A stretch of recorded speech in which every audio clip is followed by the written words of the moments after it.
All right. So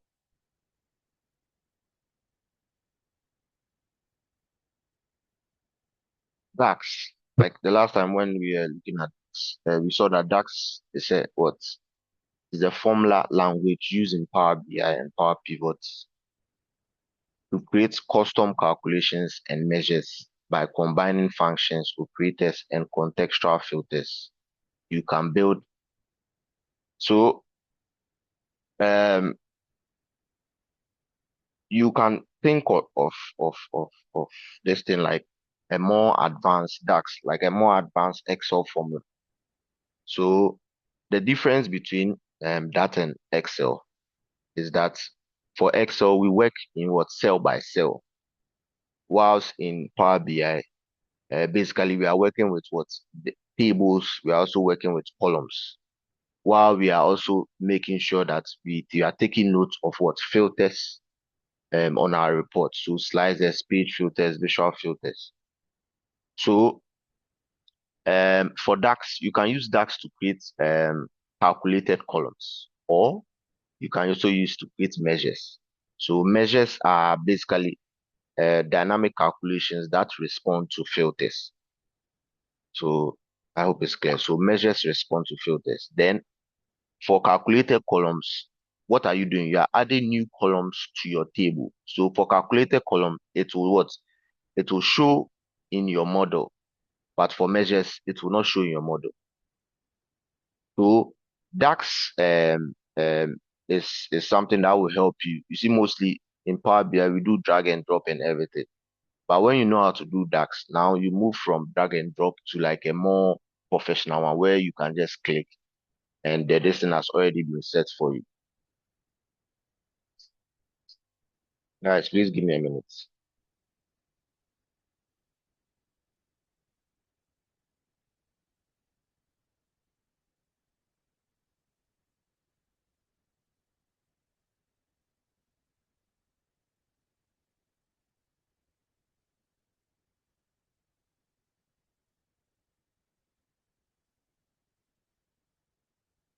All right. So um one thing that we can also say in relation to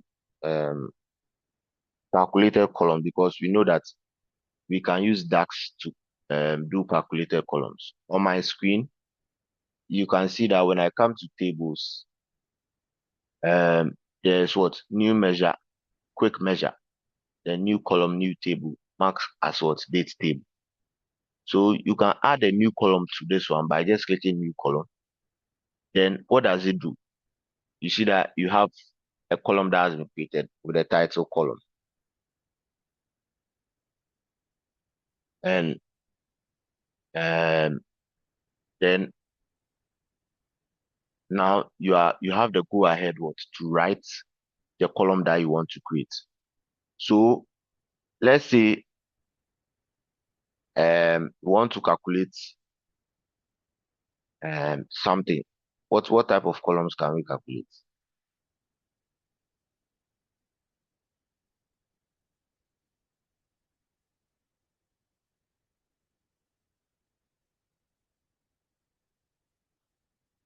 Yeah, hello.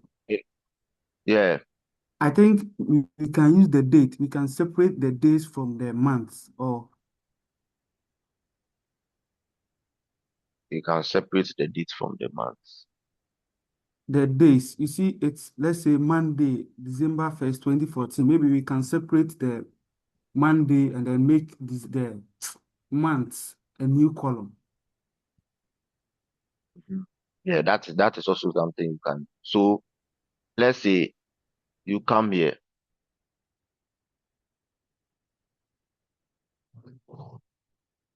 We say let's do maybe year, or year is already there. Okay, month is already there.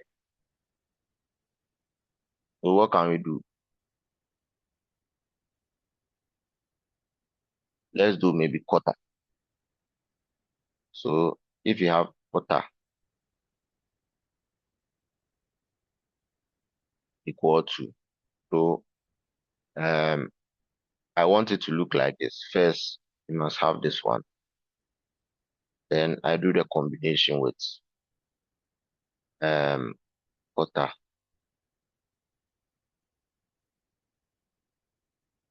And the function, it says what? Quarter returns a number from 1 January to March to 4 October to December, representing the quarter. So what do you do? So quarter of what? The date table. So this one, date. So I come and I type what? Date. Um, Not even date. What's the name of the distance? The whole thing is financial, right? So financial date, this one. Then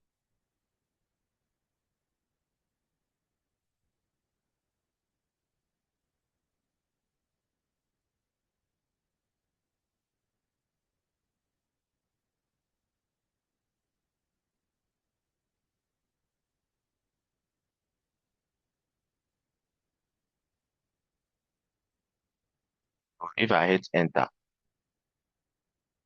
you can see. Guys, can you all see?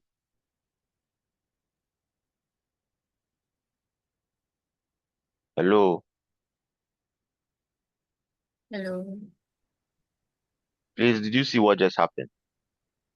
Yes, please. So this one is called a calculated column. So for this one, it will show in my data model, in my modeling.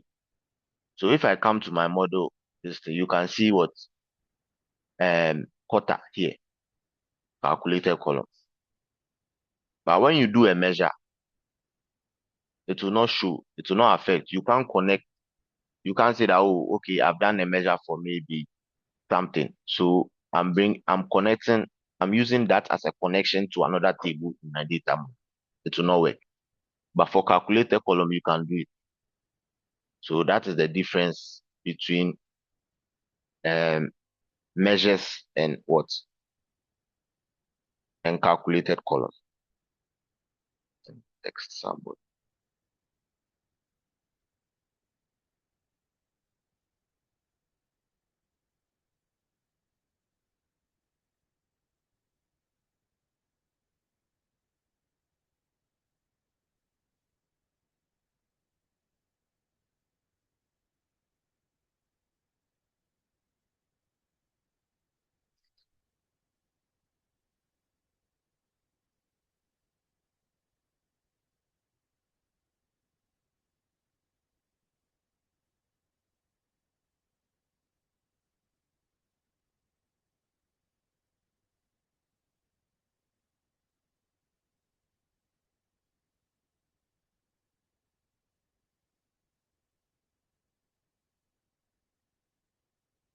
All right. So guys, that's um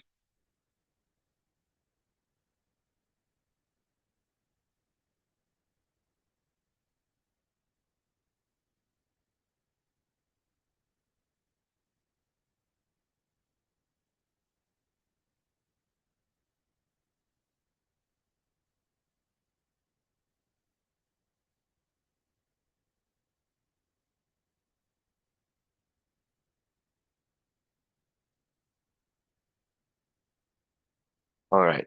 So now maybe we can do another thing. Maybe we want to do another column that you are seeing what um we are going to label each, we are going to have a column where we got net profit flag. So basically we are going to label according to the profit that we have, whether it's a profit, whether it was profitable, whether it was break even, whether or it was what? A loss. So I come to my this thing again, and I do a new column. So what are you going to call it? You are going to call it profit status.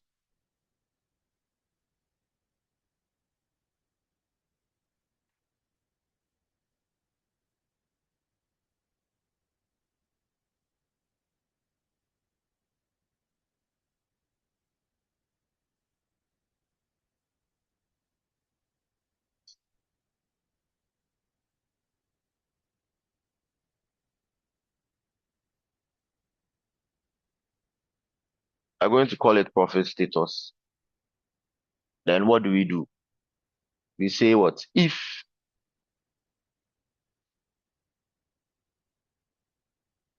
what? So now we are writing a logical statement. Then the results, if true, then results is false. So we say that what?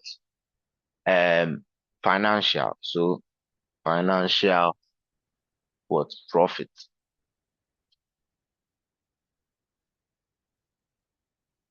is what? If it's greater than zero, we say what? Guys, we say what? Right. Perfect. Yeah, we say it's profitable. Then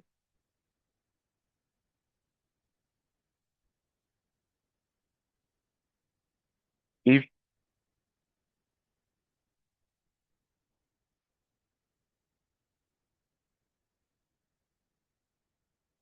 that's in financial again is equal to zero, we say it's what? Um, Break even because it means that there was no loss.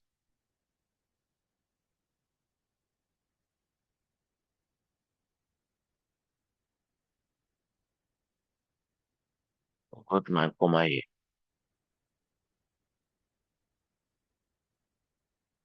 Then value if false. So if none of the conditions are met, we say loss. So if I doing this one, I hit enter. You can see. So profitable, profitable, profitable. Let's see whether we have somewhere we have profits to be zero. You see the ones that are negative, guys, you can see loss, loss, loss, loss. There's break even here, zero. So you can see. So you can add this to your maybe you can even come and create a visual and see, let's say a bar chart. Uh, and come here and say, okay, my y-axis should be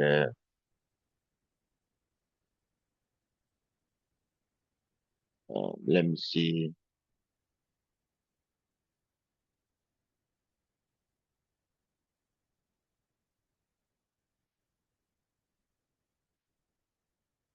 what should we do with?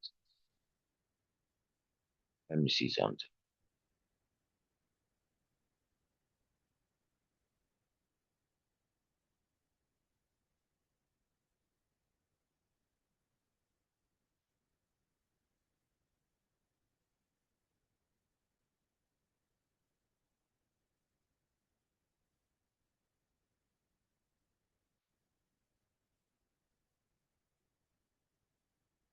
So guys, you can see. So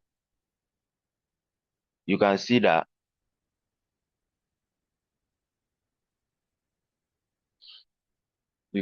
for government there was always profitable. For channel this one, but for enterprise that's where we had what more losses than what profitable. Then we have some five break even, then mid market, then small business. So guys, do you understand?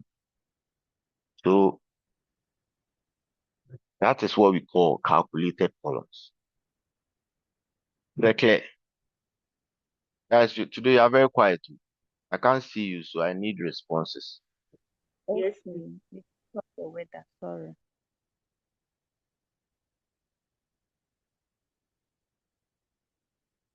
Is there what? What you say weather? Please, I can't see your face, so everybody turn on your videos, your camera. Turn on your camera. Everybody. So I David, why this morning no go be? Your face is like that.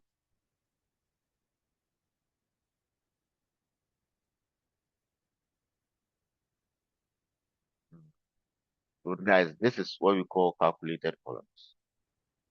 So if you maybe you are writing any measure for this, maybe you want to write a measure for um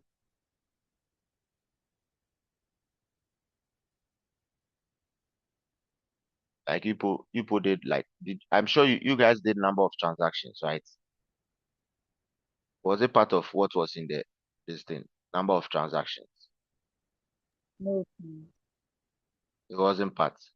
Okay. So all right. So somebody should help me with number of transactions. How should I write? Go to call somebody. This one is very simple. So maybe let me do that.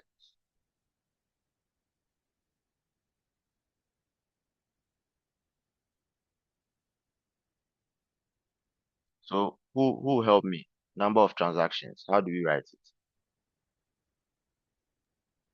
You use the count. You said you use what?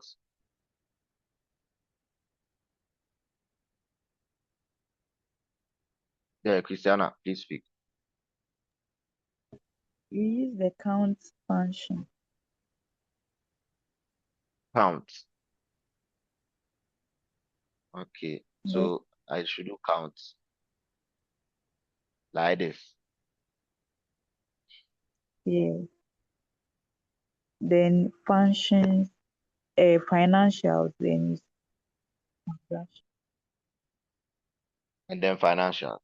So that's the name of the table. Then hit enter.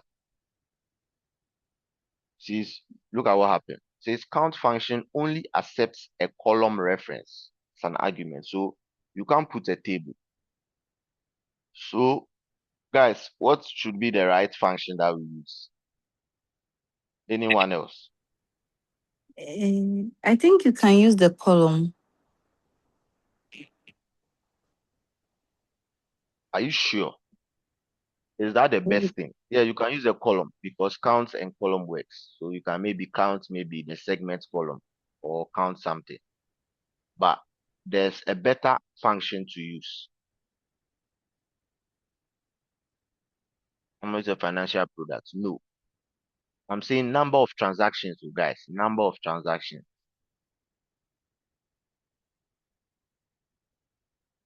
Anybody. Number of transactions.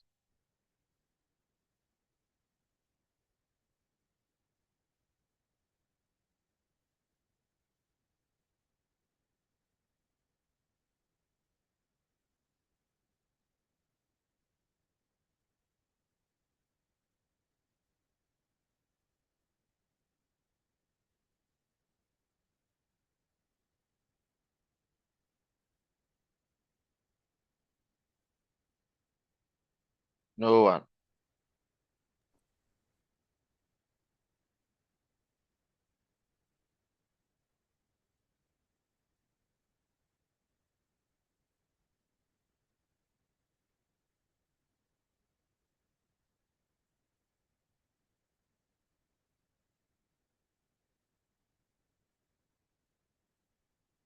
Yeah, please speak.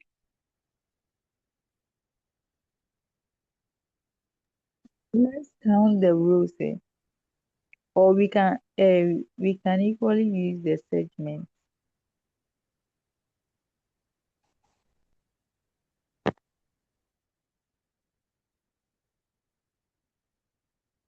You said let's count the what? Mm. I can't hear you, Christiana.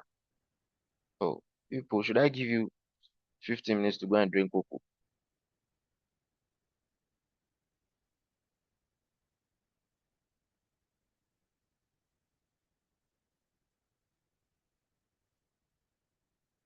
Christiana, I'm listening to you.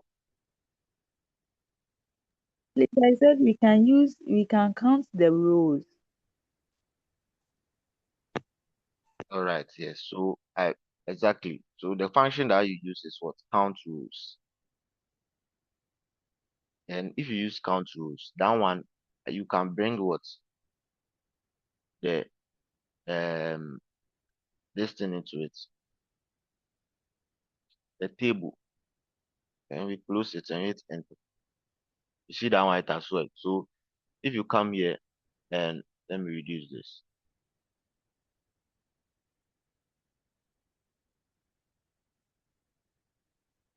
When I bring in a card, then I do number of transactions. You can see 700. So the rows are just 700. And is it true? Let's check. It's down here. You can even see table financial 700 rows, zero distinct value. That's it. So guys, that's what you have here. So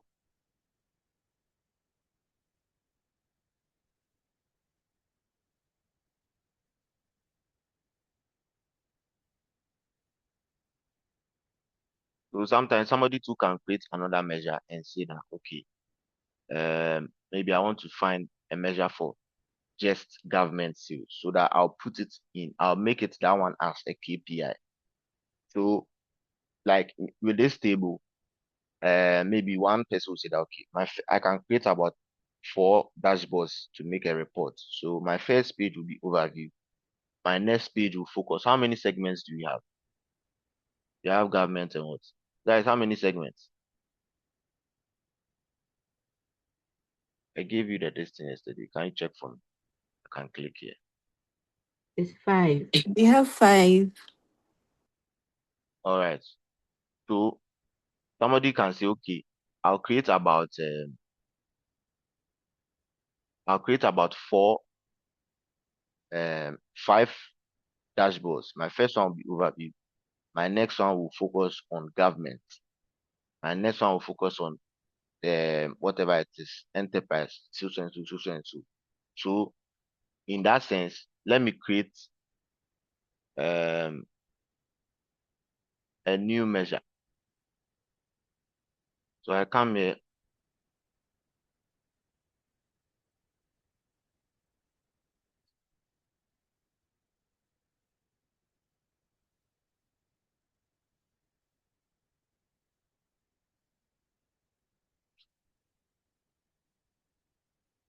So we go like government sales, right? Because we just want to find the sales. Guys, all these are ideas of things that you can do because you are just focusing on government and a filter is going to come in. What function, what this thing do you always begin with? Anybody who can tell me what do I write?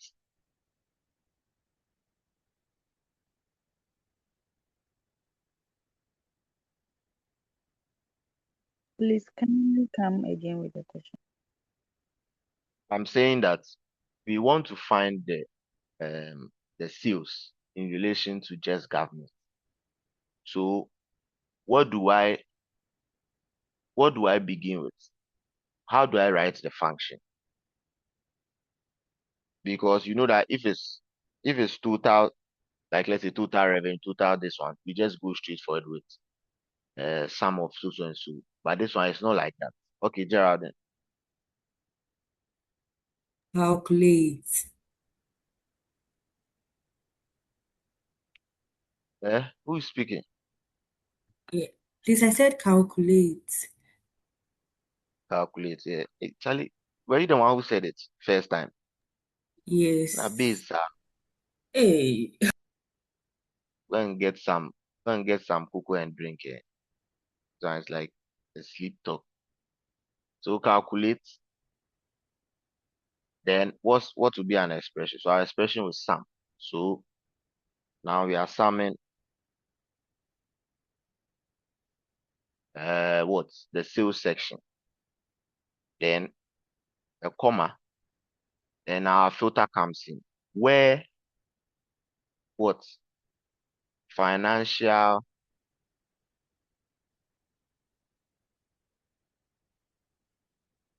Okay,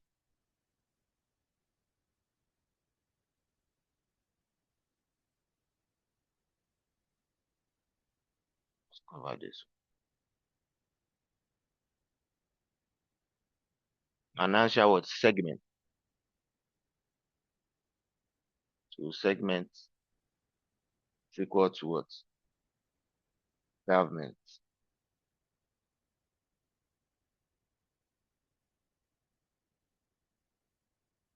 and you close it. So if you come back to this one here and you put a card,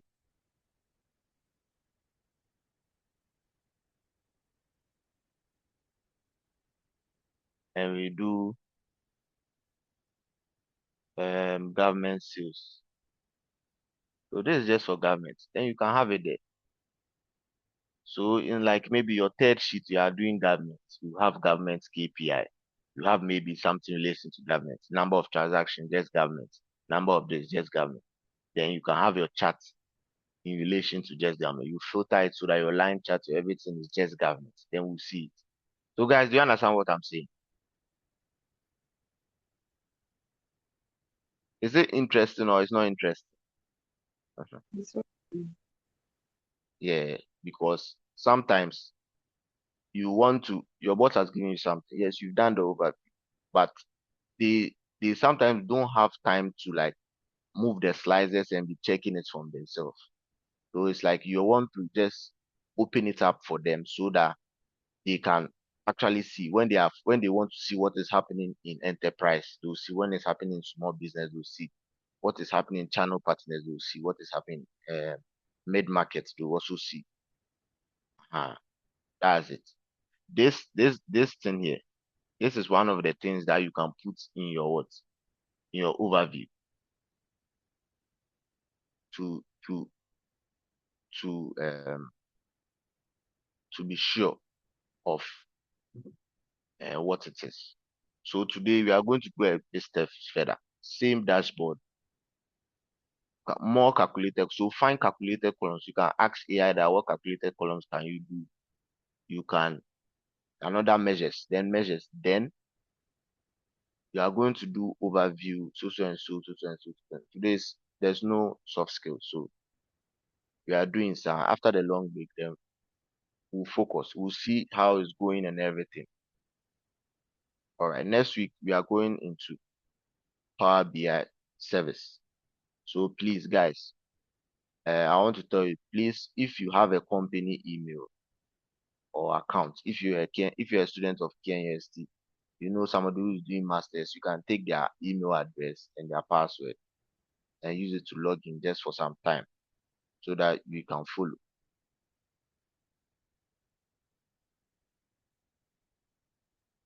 All right. So now that is for you for this one. Somebody too can write the same thing for government and things. There are more that we can write. So we can even do sales percent of total. So sales percent of total. So that for each segment or product or what product share of total sales. So that even that one can help you do like a great donut chart. So let's say come here for a new measure and we do um sales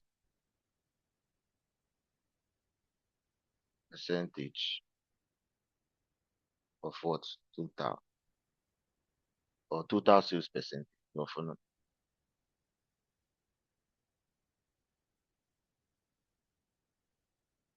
Yeah, that. So then this one is going to be the sales um divided by what? The sum of sales. What? Then multiplied by what? 100 so that we can get like a percentage. So we go. So we use the divide. So for divide, watch something. You need a numerator, you need a denominator, and you need what? Alternate resource. Guys, can you see? Hey guys. Hello Yes. guys. Yes, we can Hello. see. Yes, please. All right. So what is our numerator? Our numerator becomes the um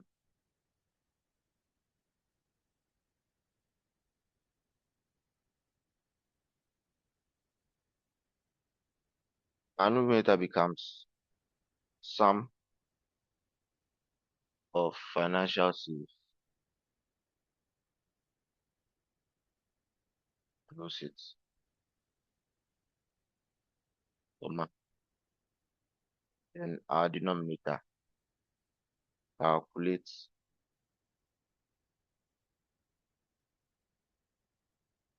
in sum. And that same financial sales again. We close it. Then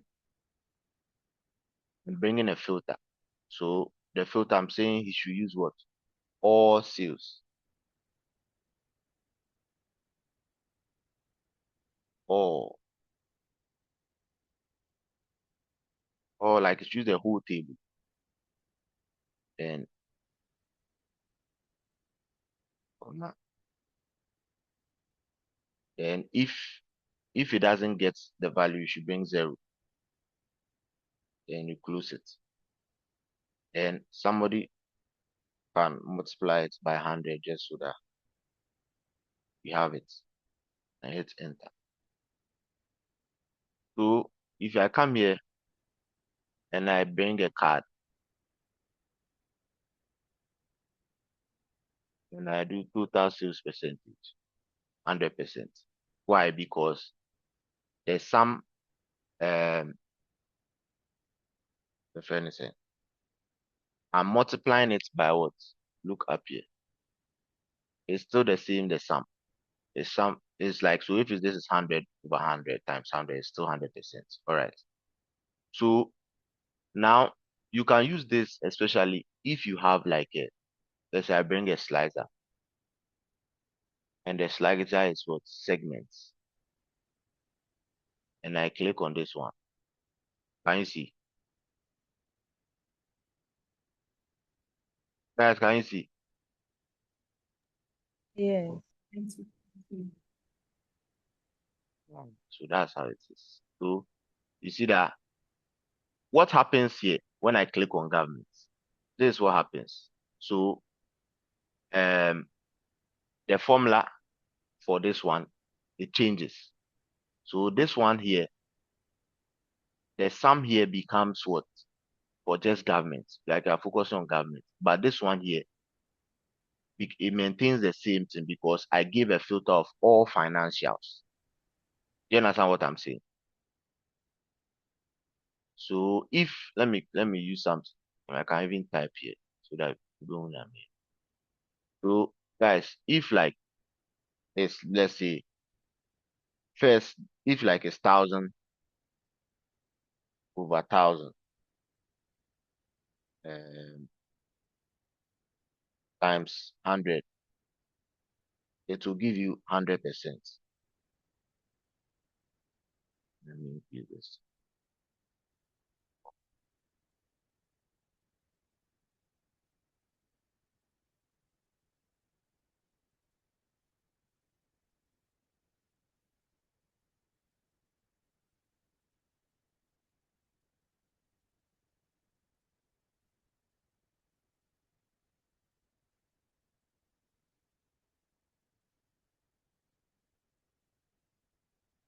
Now, if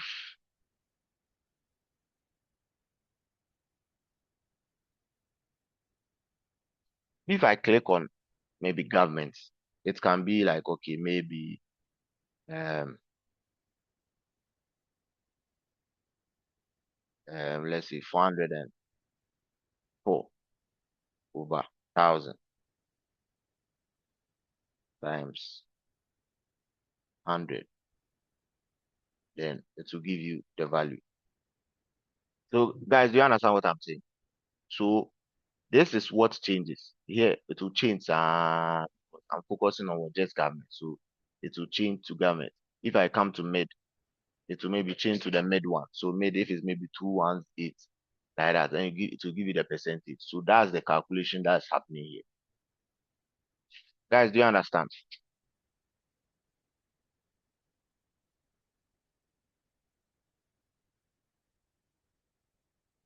All right. Yes.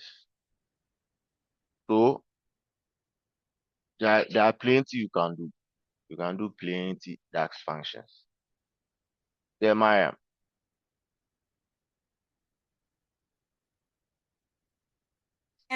Please, Mike, I have a question, and it's about the measure and the calculated columns. You said Okay. measures don't show up on the model, but calculated columns do. When you say model, is it a table you were referring to? Yes. Okay. Or what how should I put it? You see that this measure is showing like number of transactions. It's a measure, but you can't use number of transactions. If there's another table here, you can't use number of transactions to connect to the other table. But you can use profit status, which is a calculated column, to connect to another table. That's what I mean by it appears in your model. Oh, okay. You understand what I'm saying? So you Oh, meant Mhm. Here, dear, if you come to the model view and you look at like everything in the table, you are seeing the measures because that is where I created my measure. I created my measure so that you can see it under financials. That is why you see it there. But in relation to like columns which are very important when you are trying to do relationships with other tables, they don't come up in any connection. You can't connect them to any. thank you. So I continue if you have enough. Yeah, please speak. Yeah, oh no, my question is, you see, assuming we want to know the profit margin for only the government aspect, right? And then we Yeah. already know the total sales for the government, the aspect of government. Now, if we want to write a measure and maybe divide this, when we get to the total sales, do we really have to write another measure as maybe some financial sales, or we can use the one that we've calculated before? Please, do you get Come it? again. Come again. like we want to know the profit margin, okay, and Mhm. then we already have for the government. I want to use the government, and then we already have the total sales for government, and then we need our total sales and then the total profit to know our profit margin. And I'm saying that when we are writing the measure, I mean divide equal to equal let's say profit margin equal to divide. You see, you write sum, so we are to sum total sales, then we come and write for government alone, right? And I'm asking that, can we use the measure that we have already calculated, so that when we get to that side, we will not type everything that we type and then we got the total sales for the government? Please, you get Yes, it? yes, yes, I uh get you. Yes, you can do it. You can use oh, your measures in your calculation. The same way okay. we use columns and everything, you can also use your measures in calculations. Okay. So Thank you. let's say you want to do uh, profits, government, government profit is what? Is total what? Is that what it is? Say we minus we name out. All right, so we can do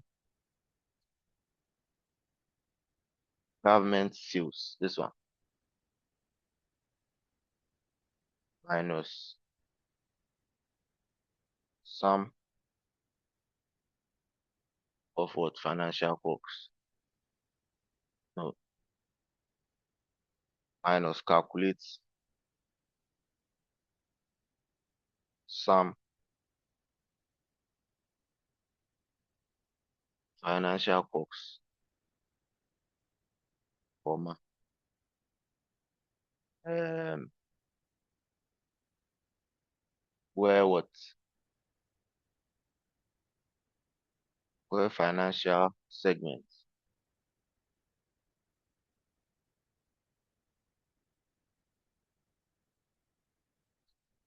equal to government.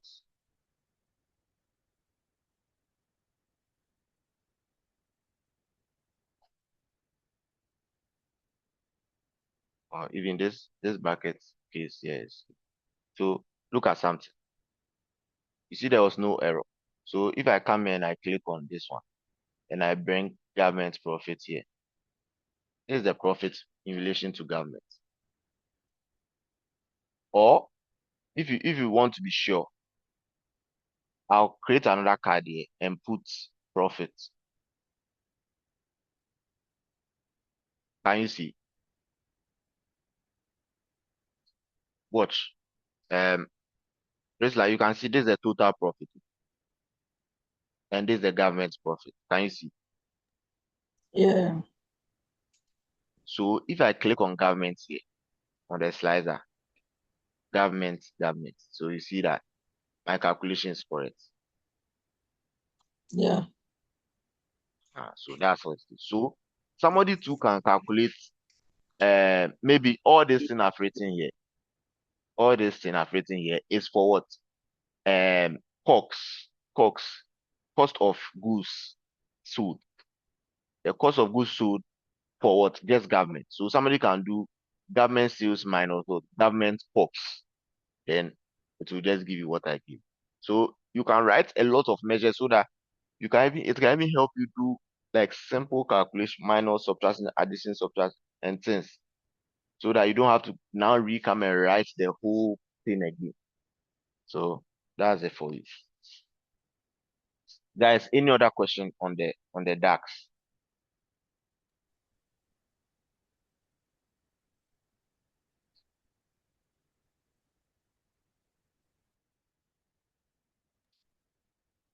Yeah. Please, so I've forgotten. Remind me why we have to use calculate before we bring the sum. Yeah. So we have to use calculate because you are using, there is a filter involved here. This is a filter. So what does calculate do? I'll show you. You look at something. If I bring this one,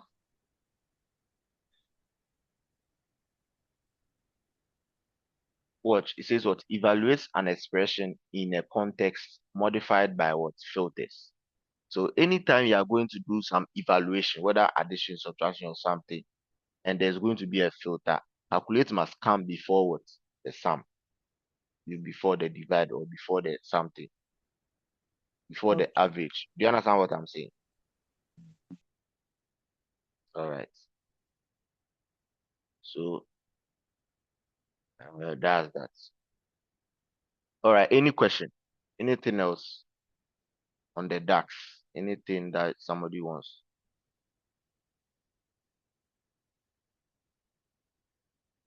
Anything?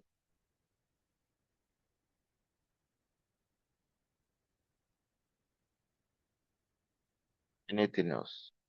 All right. So we have to try and create some more DAX so that we can the same data sets we can expand it.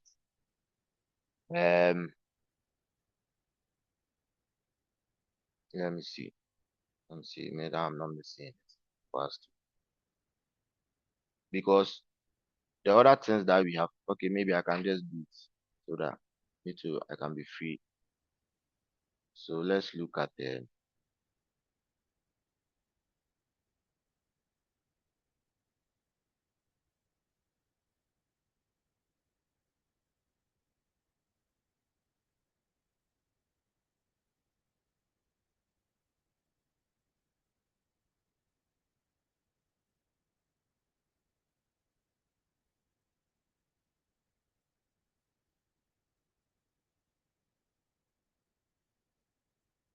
All right, let's look at advanced analytics and AI features in Power BI.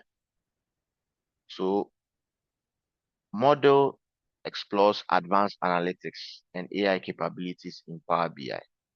Features such as quick measure.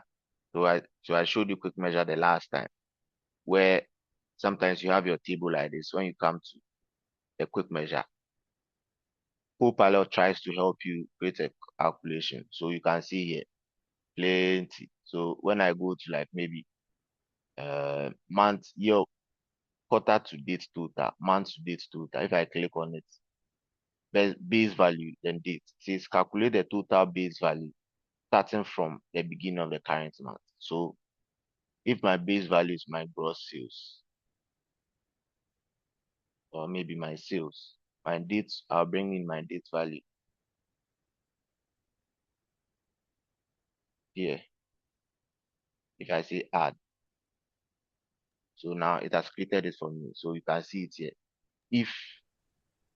If, then if filtered. So financial dates, comma, error. Oh no. Please, we cannot see what you are showing. We can only see your presentation Time slides. intelligence quick measures can only be what?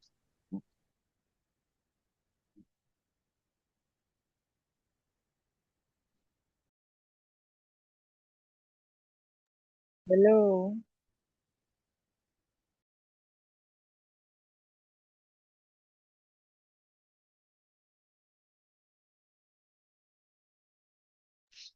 All right, guys. Somebody was speaking before I left.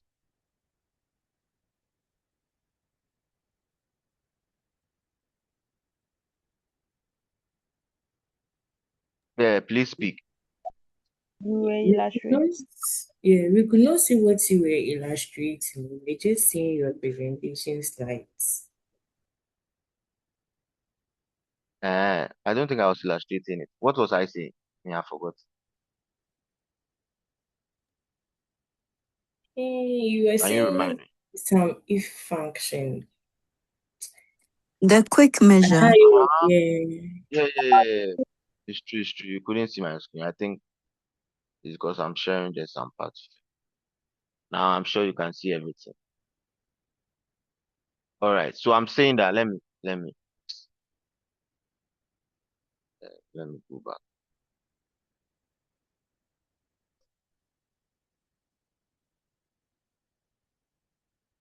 So I'm saying that when you come to quick measure here, you have the chance to. I'm saying I want month to date total. So it's saying what? Sales, then what? Date. Then it will write the DAX for you. So this is the DAX, but it's saying error. Time intelligence quick measures can only be grouped or filtered by the Power BI provided date hierarchy or primary date column. Total, so and so, so and so. So if this is here and I click enter, when I come here and I want to see something and I bring the sales month to date. So this is it. If I bring a slicer for month and I choose December, it doesn't change. February, there's nothing. December, April. So it's like it's concentrating just on December. Oh, it means that you should know that when you did your um this thing, your co-pilot this thing, maybe the things you gave inside as base value and date is wrong. So maybe if you change it to maybe month name here,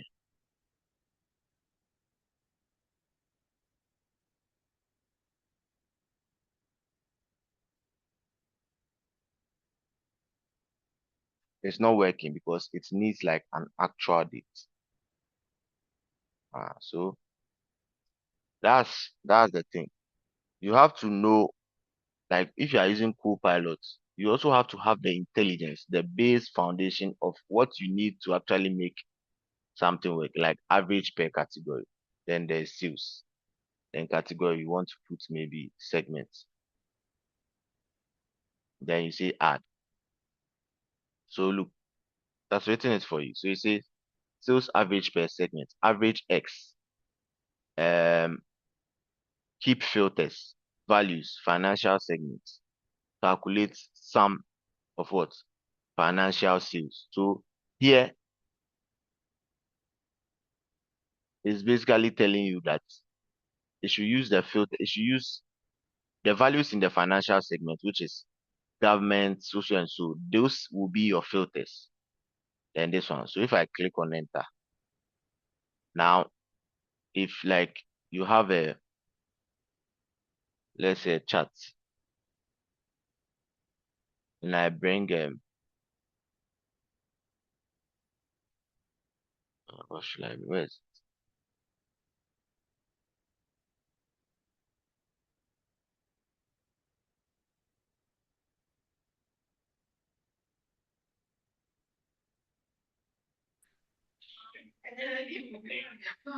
so you can see sales average per segment.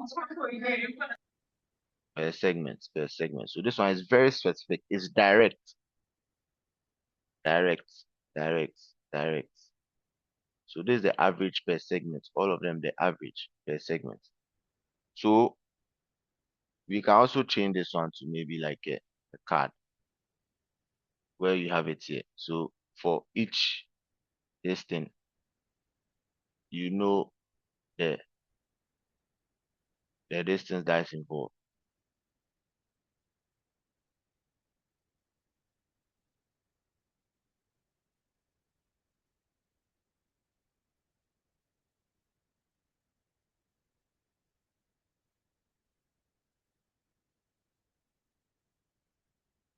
This is the average per segment. This one too, you can do something like this. And this is from Copilot. So guys, there are a lot of things that you can do with the AI. So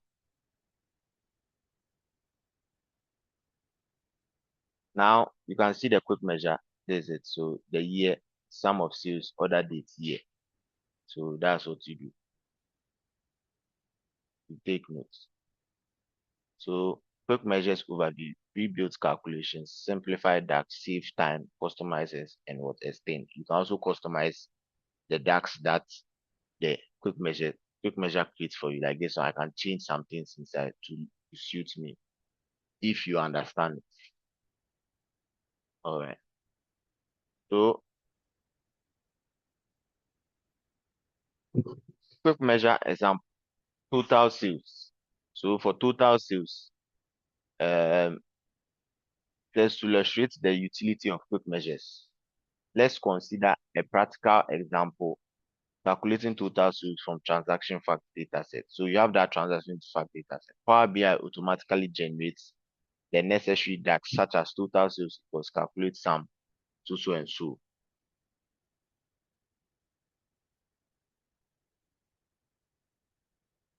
You have it. So what if parameters? Simulate scenarios. So create dynamic parameters to explore different scenarios and analyze potential outcomes on your data. Adjust variables. Interactive exploration, visual impact. What if parameters in Power BI are powerful tools for scenario analysis? They enable users to create.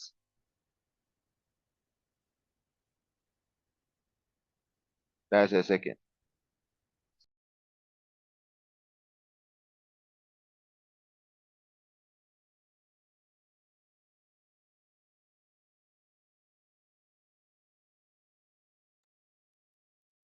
All right. So they enable users to create dynamic variables such as a discount percentage and then interactively adjust these variables to see the immediate impact on key metrics. This capability is invaluable for strategic planning, allowing business to model different possibilities and visualize the potential outcomes before making critical decisions. So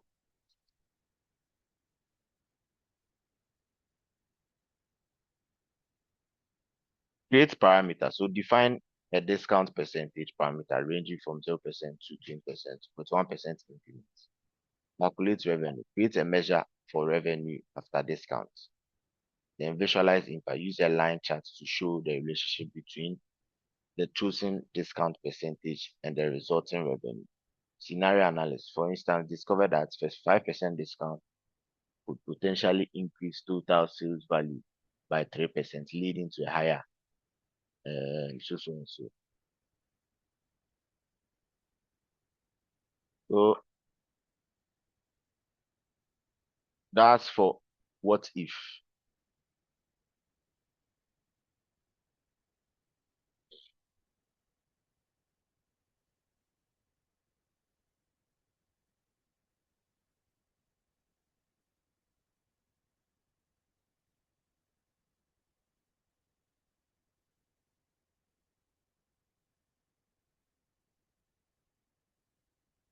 So forecasting or forecasting trend analysis. To predict future values, built-in models, configure options, and review potential. So forecasting in Power BI empowers users to predict future values and trends based on historical data. Its built-in model are ideal for time series analysis, allowing forward configurations like forecast length, confidence intervals, so and so.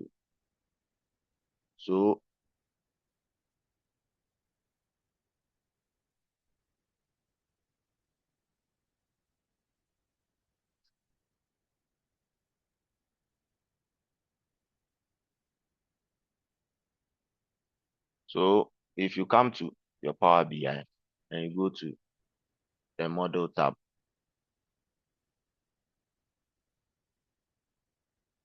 you can see what new parameter here.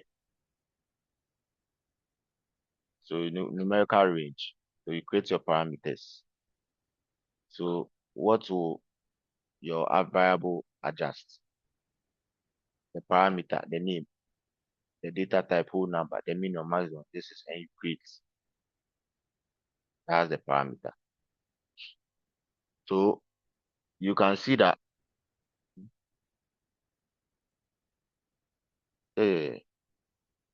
so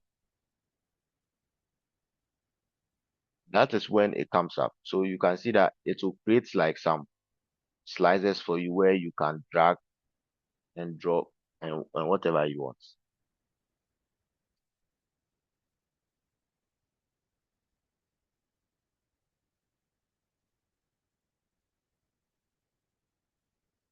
Yeah, Let's try it in. you want to try it. Yes.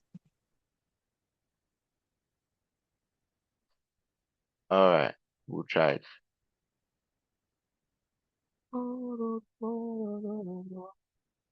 So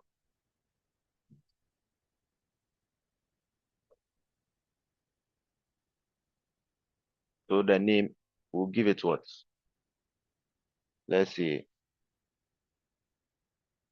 price increase.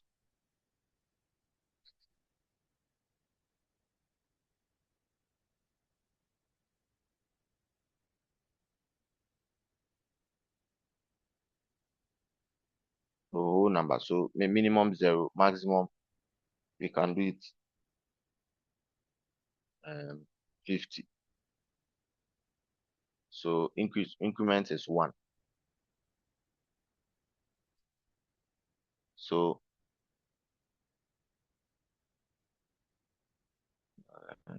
all right.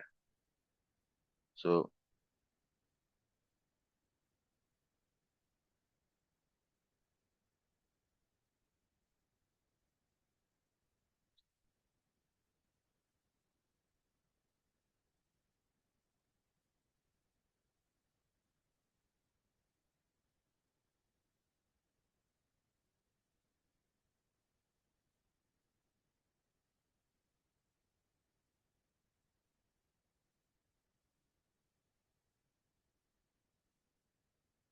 this thing.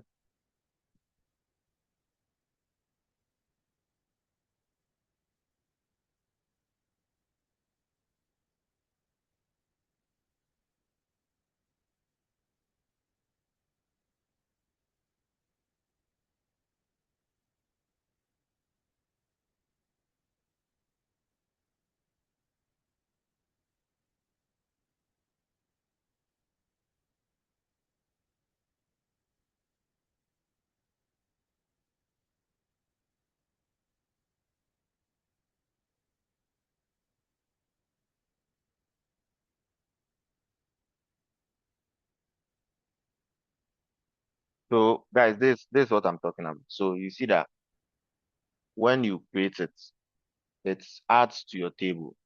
So you can see that it has what price. I mean,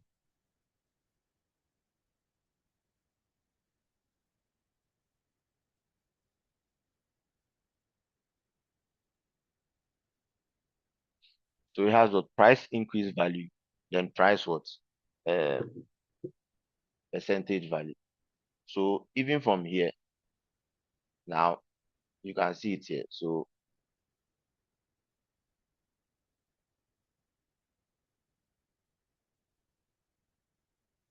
if you increase the price percentage by 35, what will happen? So now we need to create what some DAX formulas so that we can paste it. You can paste it based on this data that we have. So we come here and we do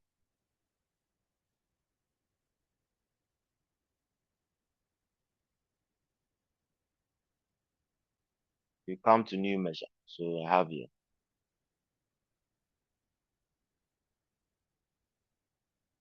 the new measure. I can see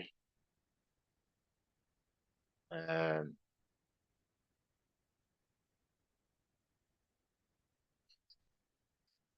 adjusted revenue. So some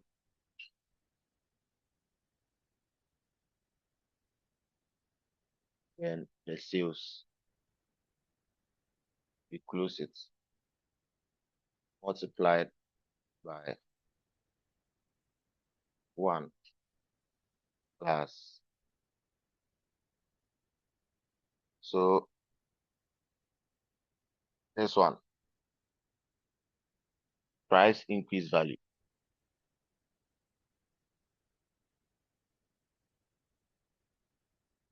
divided by 100.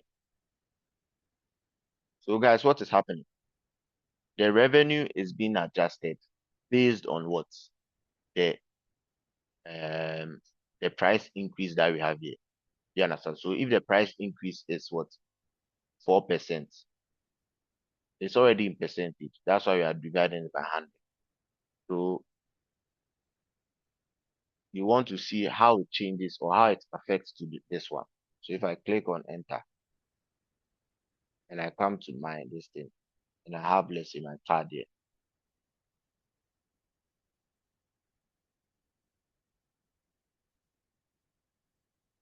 So if I bring adjusted revenue here, you can see.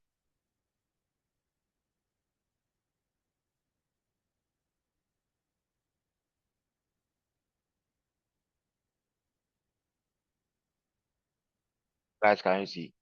But what is like the total uh let's say sales?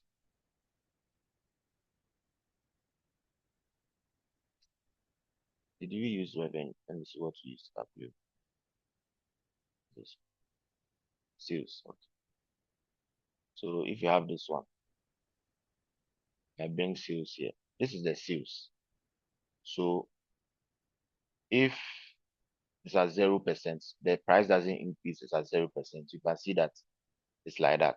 Guys, can you see?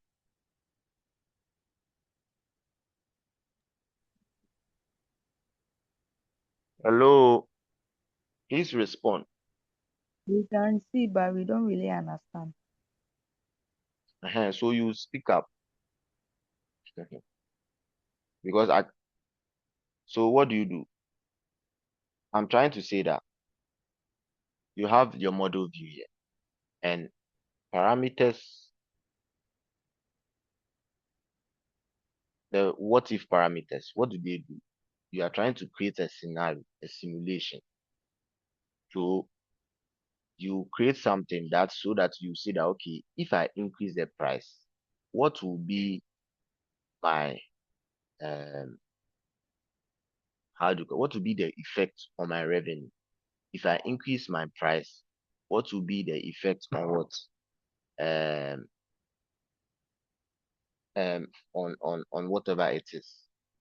Or somebody can say, if I increase maybe my discount. What will be the price on what? The net sales. If I increase my what? The percentage of my cost, what will be the price on the cost? So this thing that I've created here, where is it? Price increase. Forget about the name. It can be maybe percentage increase. So maybe I can come here and do um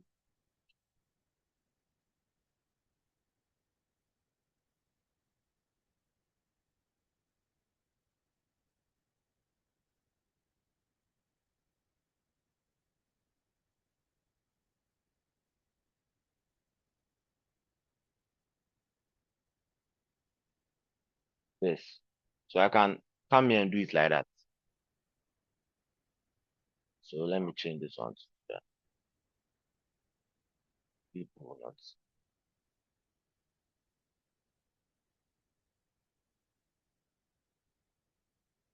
Same thing here.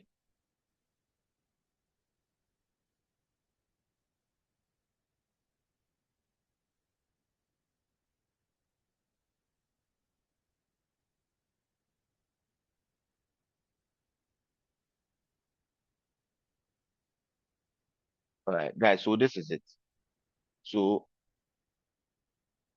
this increase, percentage increase, if I put revenue here and I increase percentage by 20%, 20% increase of the revenue. That's what I mean. I can write another DAX function that it will be specific to what? The discount.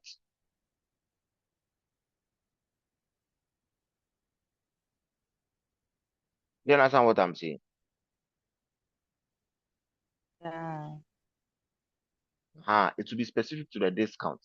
I can do another one that will be specific to maybe I can do three scenarios where it can be specific to sales, cost, and maybe discount. So, mm, mm. Hello, Neil. So that one there, yeah. And so please, if I get it, let me use the price increase percentage you use. So with that one, let's say you want to maybe increase the price of your goods, and then you want to know the revenue you will get by which percentage you increase the price to. I don't know whether you get it. Maybe after producing the product, you realize that the cost of production has increased. So you want Mhm. to know the amount, the revenue you get that will cater for the cost and then maybe get some profit. So you want to know how much you can sell the products for to get that revenue. So you want to use the parameter, which is the price increase. Exactly, Yeah, okay. Thank you. exactly. So the parameters, so like let's say Abena comes to me, Abena is like, Chalo, no, I want us to increase all our prices by 20%. So let's see how it affects our revenue. So I come here, I come to model, I create a parameter just for what? Price increase. And you see, this one that I did here is 0 to 50. But somebody can say that, oh, for discount there, I want us to do it from what? 0 to 30. So it means that I have to create a new parameter that will be what? 0 to 30. If I don't like my 0 to 50. Do you understand what I'm saying? But ideally, you can do maybe, let's say, 20% and say that, oh, I'm increasing my revenue by 20%, I'm increasing my discount by 20%. Then you put all of them, all the measures that you create under what? The the detached table. So this one is like let me say a new table. Let me put it that way. A new table that has been created, which is not part of this ones. That is why when I brought this one here, when I did financials and I was training this one, there you go. I was training this thing, it didn't move. This one didn't move because this card here is connected to the financials table, not connected to the parameter that I created. Guys, do you understand what I'm saying?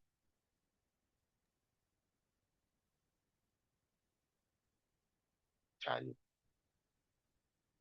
I can't see your face, so guys, I need responses.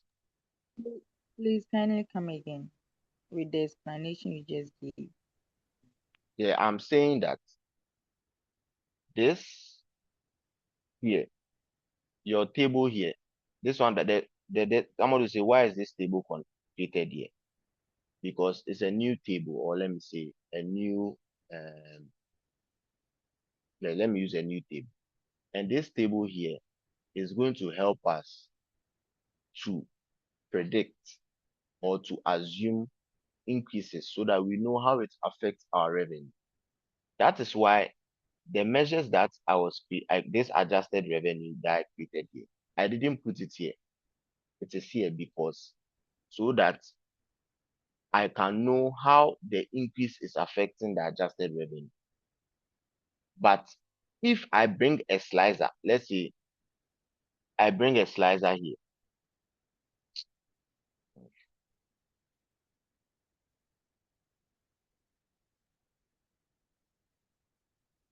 and the slicer, I'm taking the slicer from segments and I'm changing it. You see, it is affecting this thing. It is affecting all of them. The slicer from the financial table will affect all of them. But moving this slider here will not affect these ones, will not affect the sum of sales. Do you understand? The increase here is your scenario, your parameter. It's trying to say that, okay, for government, if I increase government by 0%, it's the same thing. What if I increase our prices per product by maybe 8%? This is the revenue that I'll get. Do you understand? Then I can change to enterprise. So enterprise, if I increase it by 8%, this is what I get. But the original revenue or whatever it is, 19.61%, 19.61 million. Guys, do you understand what I'm saying? The Yes, slider in the parameter will not affect, let's say, a value from the financials. That is what you must know. The slider here will not affect the values from the financials. Whilst but when you bring like a slider from the financials, it will touch this ones. It will touch this one because this card is what is the adjusted revenue. So it will touch that one too. To touch it. Why is it touching it? Because when I was creating the adjusted revenue, I used values from what? The financials. But this one, when I was creating it, I didn't use anything. Guys, watch. Do you see anything up here in the formula that connects to this financial table? Gerard, do you see something like that? No. No, please, no. But when I click on adjusted revenue, you can see financial sales. You can see increase. That is why this slider can affect it. So this slider cannot affect this one because this one here, it doesn't relate to this one so in any way. But this one here, this adjusted revenue has what? Has a bit of this one, which is here, and has a bit of this one, which is what? The financial sale, the sales here. All right, Mark. Okay, so I have a question. Mhm. So let's say that is like the percentage increase slider that you have here. Let's say you increase it to 10 and you select government. Yes, The value changes in the adjusted revenue. Is it yes, um related to that increase of 10% in that slider? yes, And also yes. the government, do they relate in any way? Or is just taking that of the government adjusted revenue? This one, I don't know whether I get it right. Let me see this. This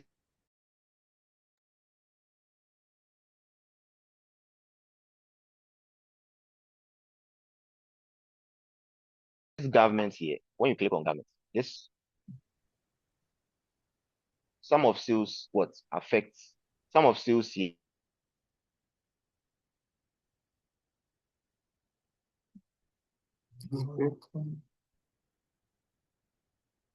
is just sum of sales from government. So adjusted revenue. But this one doesn't change because this one, I'm not applying any 10% to it. This one is where I apply 10% to it from the formula, which you can see here. The financial is here, which is this one here. Guys, what I've selected up here is this one. Then I'm doing a percentage increase of 10% here. That is why it's 57.75. So this slider here is affecting this part of the formula in the adjusted revenue, where it tells the formula that now let's focus on what? Just government. But then government, then the 10%. Mark, is it clear or I've not answered? It's clear. All right. Anybody? Philip, do you get me? Mariam, what about you? The people who have not seen your face, Yeah, I I get can't you. tell. I get you. Mariam, where is your this thing? Where is your issue? I don't get the whole thing. Hey, Geraldine, do you understand? Yes, to a point. It's just that I'm not getting the formulas, but I understand. Like I understand the work of the parameter. Okay. So, guys, I'm coming. Somebody called me from the Blossom.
All right, guys. So forget about everything after.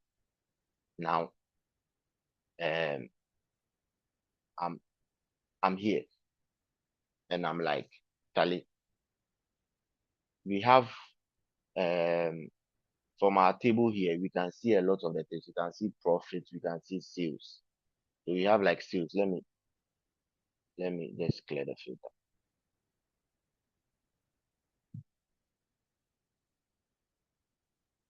And let me bring sales. All right. So we have like sales, we have government, we have like this. Just concentrate on this or concentrate on these two: government sales and sales. This and this. So we have this one here, and I'm like, okay, I want to know how what will be the increase? How will increase in prices of each product affect the amount that we get? Because let's say, Charlie, as a company, we are trying to hit like let's say 200 million per year. And right now, from last year, this is what we have. So we come to the table and we say that okay, Charlie, our products are fantastic. And looking at the way customers are buying, we got to a conclusion that Charlie, if we increase the price, it will not affect them. But then we can also increase it unreasonably. So let's create a parameter. Let's create something that we can know if I increase it 8%, how will it look like? In Excel, we could have just done a table, 8%, 10%, this one, and we put the formulas there, then we can see all the increments. But here, we have what? The help of what we call a parameter or what if parameter. So if I click on the parameter here and I go to numeric range, why am I going to numeric range? Because we are dealing with numbers. So I click on numeric range, then I come like, I'm like, okay, numeric range, yes. What is the parameter? What is the name? So the name, because we are doing sales, let me do sales percentage increase. Whole number, decimal, or what do I need my data type to? Need to be like maybe a decimal or maybe a fixed decimal number. Or maybe decimal, whatever it is. Whole number. So my minimum increment is what? Let's say we can't use 0. So let's say my increment is 5. Then the highest is what? 35, 30. What is the increment? When I'm sliding it, do I want to increase from 5 to 6 or 5 to 7 or 5 to 10? So let's say I'm doing increment of 1. Default, you can leave it as it is. Nothing will happen. So I click on create. Now what happens? Now Power BI in its own wisdom has created the slicer for me. So if you are rookie, the slider that you create, you remember that you have a slider where you have like the years where you can drag, you can drop. Guys, everybody turn your cameras on for this one. Because I need your faces to see whether you're understanding or not.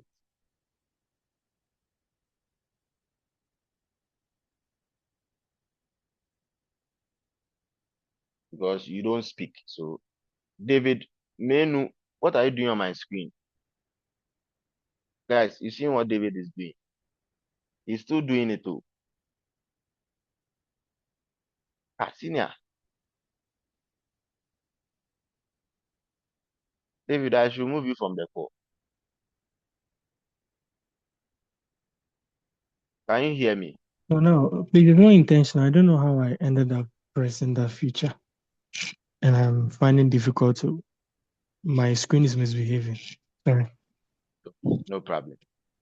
All right. So guys, so Power BI creates, you see that slider that you create. Power BI has created a slider for you.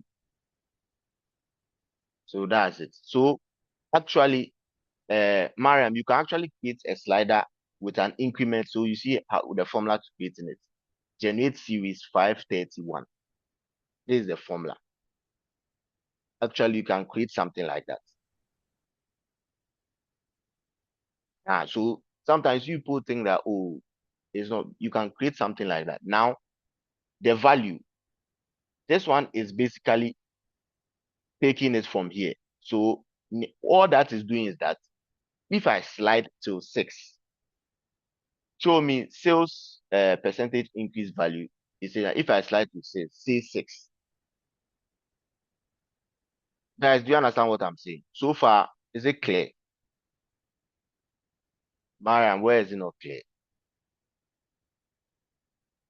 Where you've gotten to. So I'm saying that sales increase here is the slider. So I'll go back to my list and show you. So page 4. So I come here and I click on, where is it? It's down here. So let me close this one. And I click on this one. You see, it's showing it as a number. All right. So if I click on this one too, this one they're showing it as blank because it's a card. So this one I can change this one to look like a slider like this instead of a table. So what this one has done, this one here, okay, this one here, sales percentage increase. Sales percentage increase is like a table. So that's why I told you that. Oh, yeah, Abuana. So it is like it has created a table from what? From zero. Oh, I'm looking at another. This one is what I want. It has done a table. So generate series from what 5 to 30. That's like your table. So that is why you see it in the model. So this is like a table with one column, and the column is what? The column is this one, sales increase. But this one here is a measure. Mayam, ask a question. You said it has created a slicer. Now you're saying it has created a table. And then there Yes, was a card too. So is it creating all there was a three what? things? There was a card too. Yes. So that table that I've created here, where I have the increments, with the help of my visual distance, my slicer here, that's what I'm saying. It has created a slicer because you can turn it into a slicer. But actually, what it has created is that it has created a table with one column called what? Sales percent increase. Now, this sales increase value that you have here is a measure. Why is it a measure? Because if I come here and see that when I untick it, let me show you.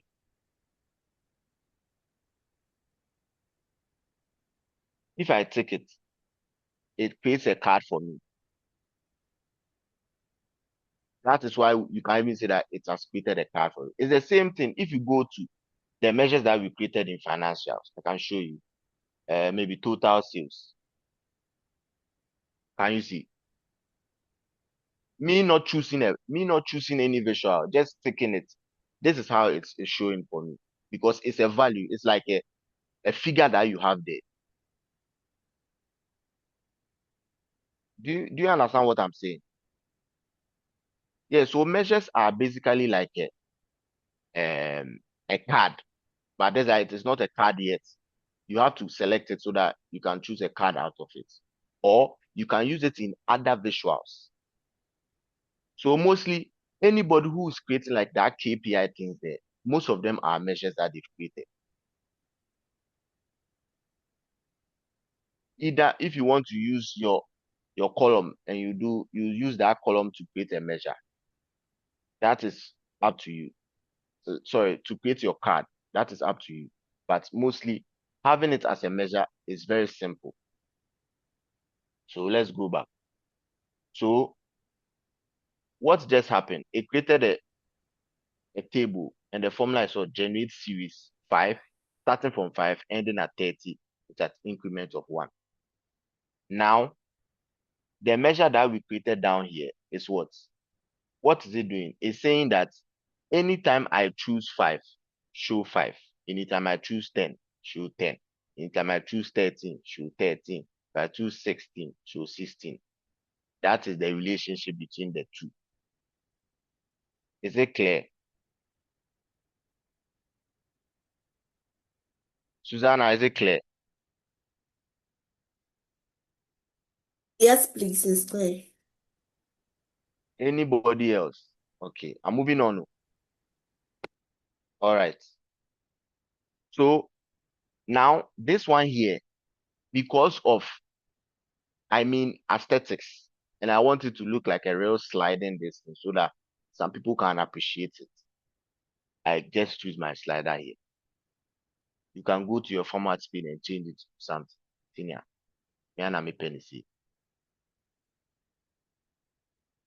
So you can see that this one too. So even somebody can say that they will remove this one because this slider here gives them the number up here. You understand what I'm saying? So now that is just our parameter. Now the real work comes. Now we are saying that we want to see how it affects our sales.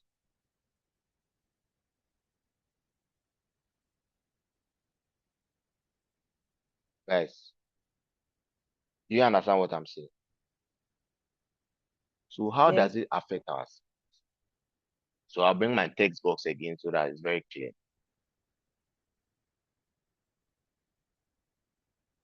So if I put, then I start typing.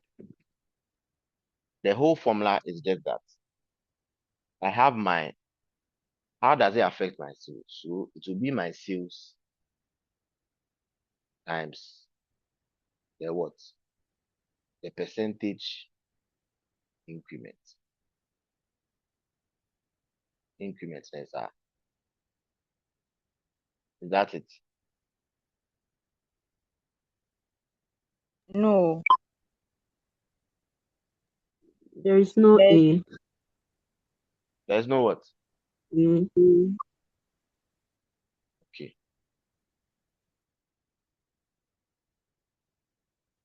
Who is Maddie? Somebody is asking the page. Who is Maddie? That's Okay, Amanda. guys. Okay.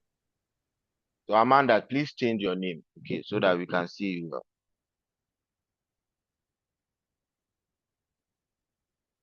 All right. So sales percent increments. This is the formula that we are going to write, so that we can see anytime I move my slider, you see that if this one is, so we know that maybe the sales is like, let's see,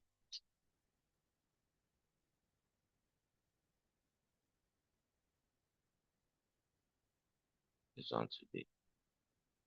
You know that maybe the sales is like, let's say 100 times the increment of, let's see what, 30, the increment of, let's say 10. So what will it be? To be what? 110. Do you understand? If I move my slider to 15, it will be what? 115. Then it will be what? Guys, do you see?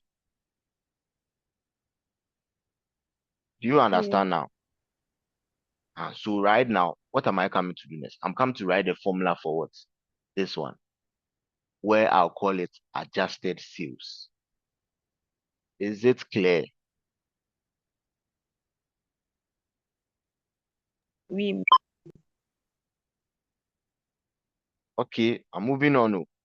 If I finish this, I'll go back again. So now, um, my boss Abena wants to know how far. Now she wants to see real values. So now I have to create a measure out of these ones. Yeah, please speak. 100 times 15. 150 or 1,500. No, I'm saying percentage increment. So this one is like percent, 10% of 100 plus 100.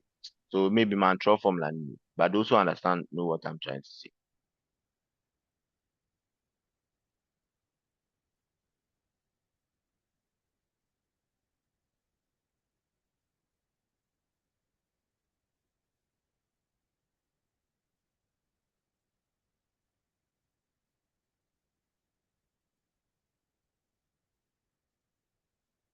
This is what I mean.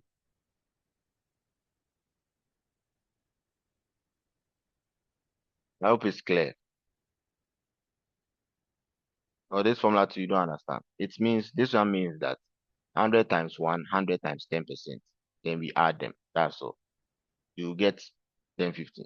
If you doubt it, you can type it on your calculator. And moving on. So now we have to create what? A measure so that we can be seeing the parameter that goes on. So me, I've already written the formula for adjusted revenue. Copy. So just copy this one. And when I come here, I can do new measure. Then let me change it to sales so that some people will not come and beat me.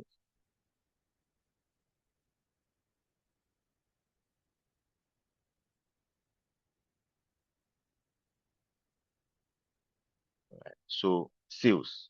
So what does it mean? Now look at my formula. My formula means that my sum of sales, which I have here, this one, multiplied by what? The percentage increments, which I have here. And from here to here, increase percent, increase value is coming from where? Here. Coming from here. Guys, cast your mind back to Excel when you are doing lookup. Sometimes you look up something, then you use that lookup value to multiply something. That's the same thing that's happening here. So this one here is my total sales. So now we have a total sales of 300 million. If I increase it by 30%, what will be the final value? Ta-da! That's what I'm doing. So you see, I think most of you people, your problem is that you really want to understand the formula. But you see, it's just um normal calculations and things. The formulas might not be straightforward interpretation in English. So that's why I'm taking my time now. So if I hit enter, it's here. So now watch. If I take it, it's showing me the increase at what? 5%. So that's 5% increase.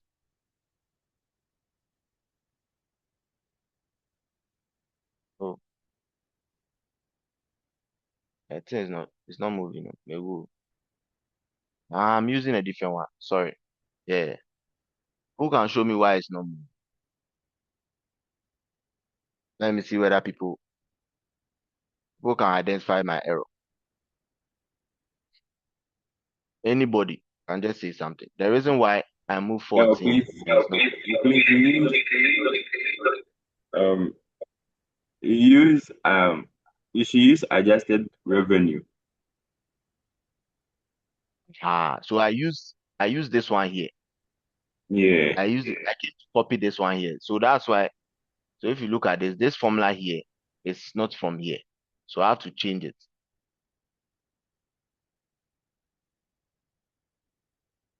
So I have to use what? Sales this one. Now hit enter. So now you see it has changed.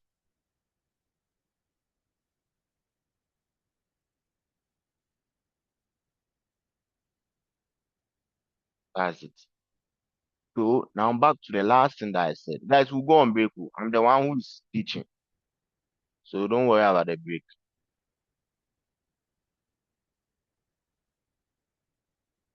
You people that you are texting the class rep that is break, is break, is break, is break, is break. So now, what did I say about this thing when I was saying that this will not move, this will not move, this will not move? So I come here and I see that, okay. So my boss comes again. My boss is like, so now I've seen how it will increase. It is 6%. Now I want to see how it will increase for just government. So I open up my financials. I create, oh shit. I create a slicer for my segment.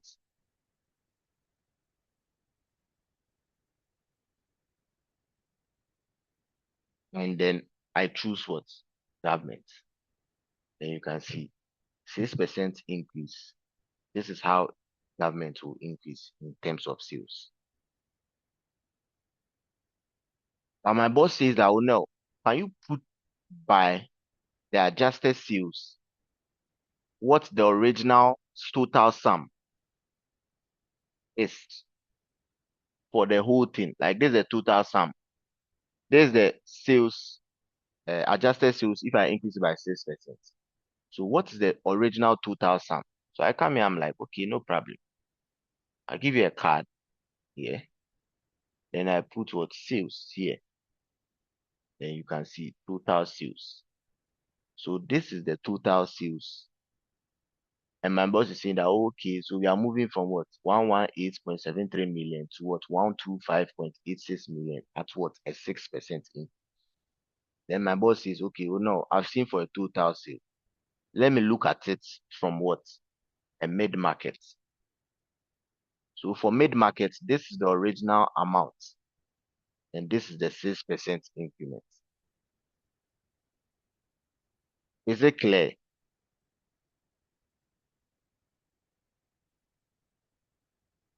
I like this teaching. And now guys, this is better, right? For some people, I probably for some people they are saying, Charlie, no, you are going too slow. Let's move on. So now, what did I say that if I move this one, this will not move? If I move it to 15%, it will not move because this one doesn't affect this one. When you look at this one, it doesn't have a formula. It's coming from a table. This is where it's coming from. But this one here is coming from a formula, what we call adjusted sales, where I have what? This sales increase percentage here. You can see it in the formula clear here. So it means that if I affect this one, it will touch this one. That is all. And this is a scenario that you can use. That's why even people tell you that if you know Excel and you know Power BI, you can be a data analyst because you have all these things, scenarios, you have um forecasting, all these things in your Power BI.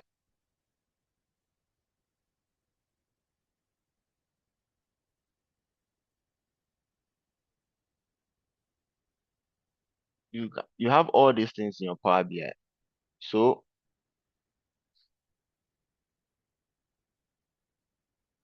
a lot of things that you can do. Calculation groups, all these things.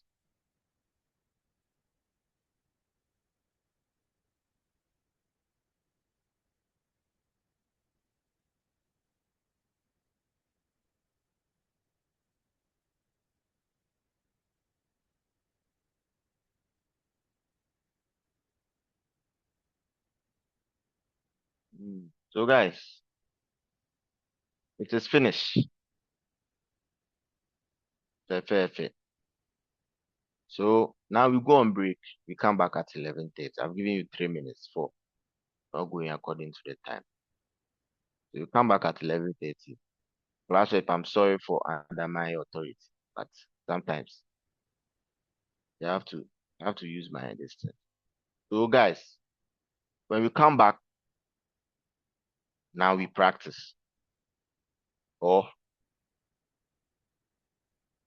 yeah, we practice. All right. Thank you very much. Bye.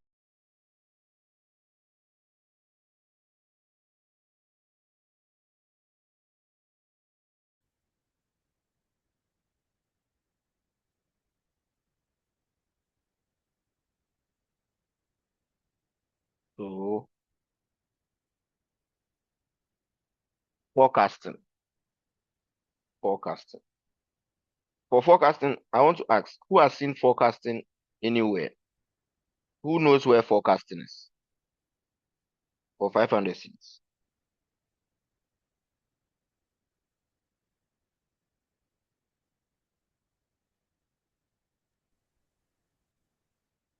Yeah, Christiana.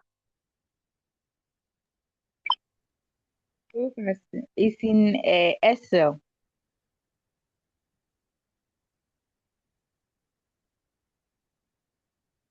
Excel. Now we are in Power BI.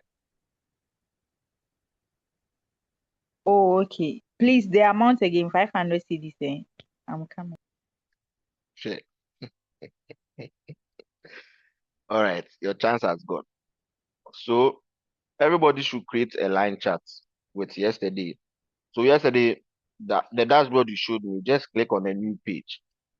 and go to and create a line chart for dates and what and sales. Everybody right now.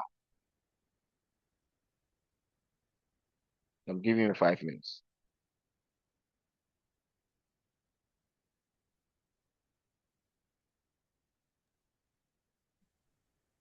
I'll check who. So those who are O'Neill, yeah. yeah, please. The truth of the matter is my laptop, it cannot multitask. If I open the Power BI and then the Zoom, it will not work. Everything will crash. Where's your phone? I have my phone with me here. So open the Zoom on your phone. Okay.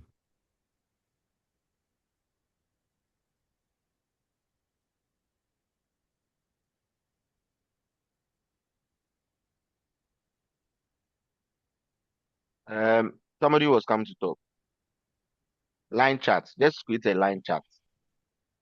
You have values there, so you can create a line chart. Hey, Daniela.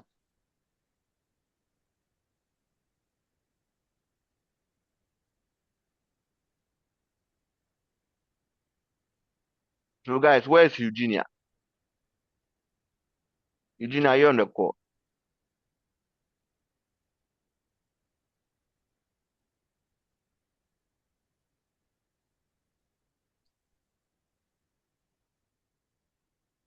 So guys, this is what I'm saying. Eugenia is not on the call. I told you. Wendy Mendy.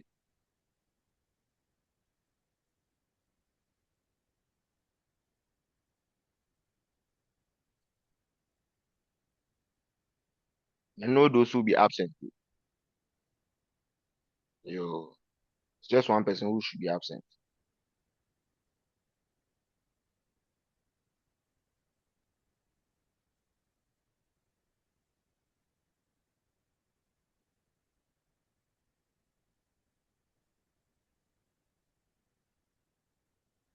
All right, Susanna, show me what is that.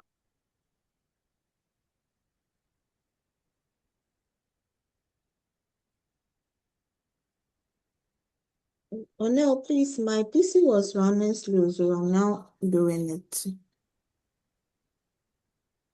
I just Okay, opened the Josephina, page. Josephina, show us.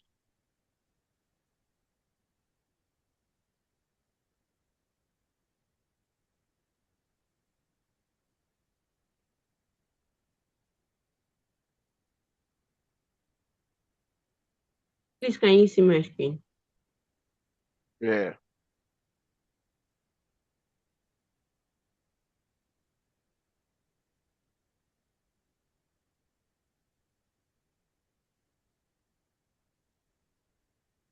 Okay, thank you very much.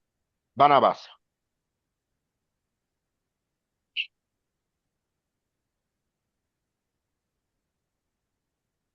Okay.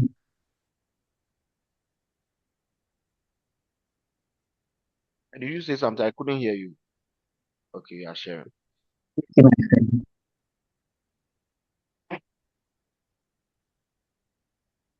Hey, Barnabas, Oh, is that what it's supposed to be? A line chart too. I was That's wrong. changing the values. I was looking for Oh, the values to use. I think this is line chart. I was your looking line for is the break. values to use. Your line is breaking. I can't hear it. I was looking for the values to use when you call that you share my screen. Oh, for the values to use there, you should know, Barnabas. You should know. Okay, thank you very much. David, can you share your screen? Okay, listen.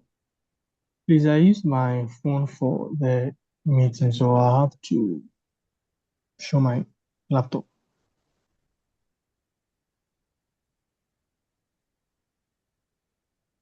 Okay, that's it. Yes. Who are the gentlemen? Edgar.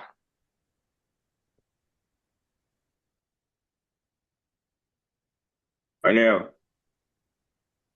I'm Yeah, Edgar. coming. I'm coming. Uh, so this is what I've done.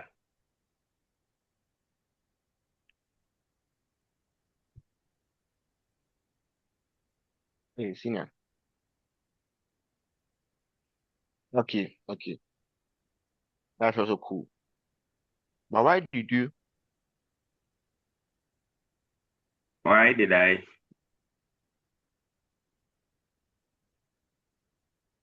No,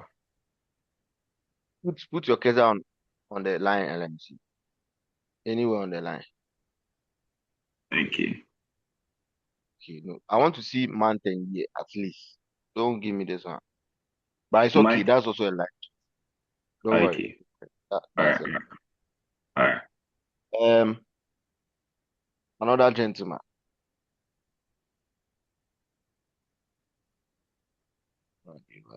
Come out.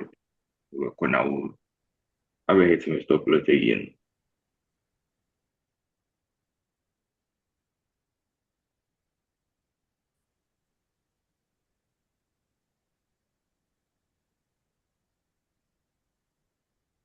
Can you see my screen? Yeah, I can see your screen. All right. Sure. Thank you. Mark.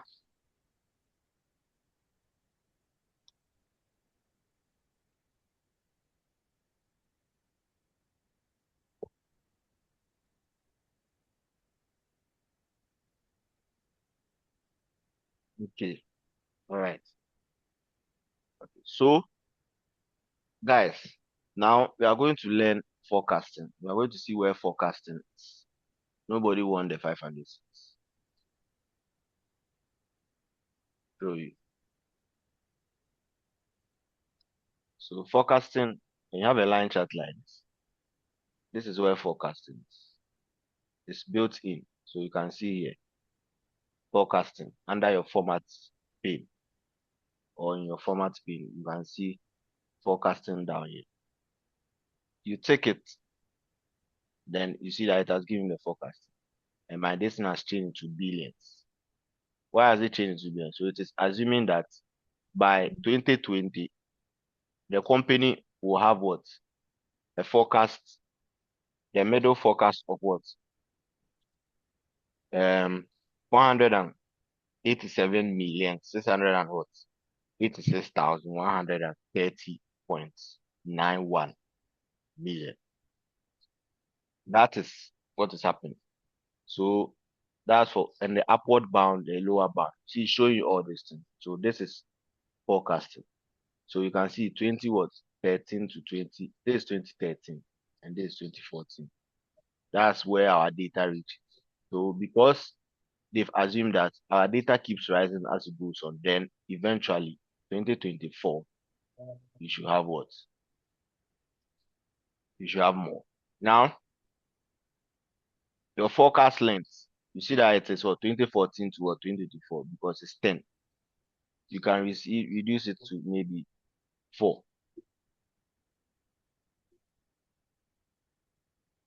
Then ignore last.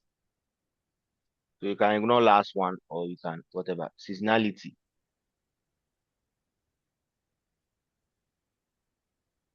So what's the seasonality? 1, 2, whatever it is.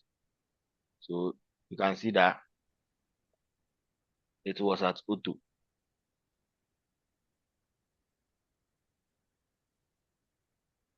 Confidence interval. You can do it to 99 and you apply.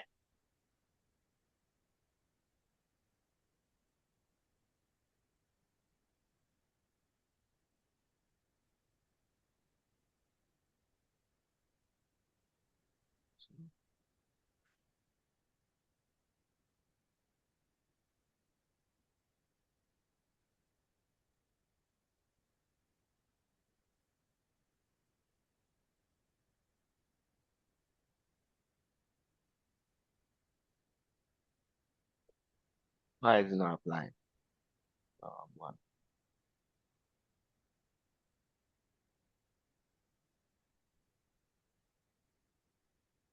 Forecast line. Can choose the color, the transparency.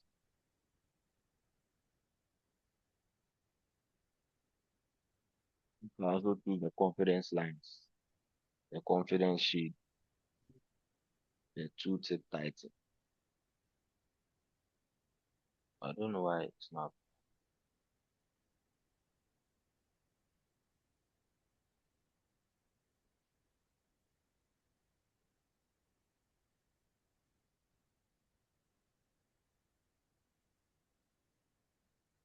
Yeah, David. Yeah, so now, please, I don't see forecast in my visualization pane for the line charts.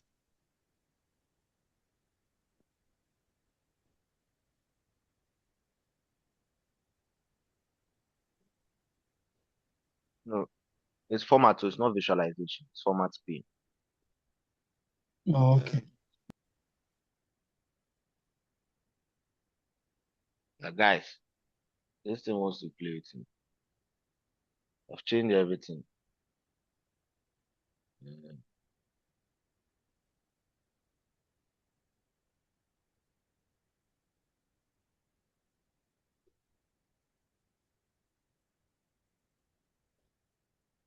So you can see, I did it 4 years, so you can see. I even reduced it to maybe 2 years.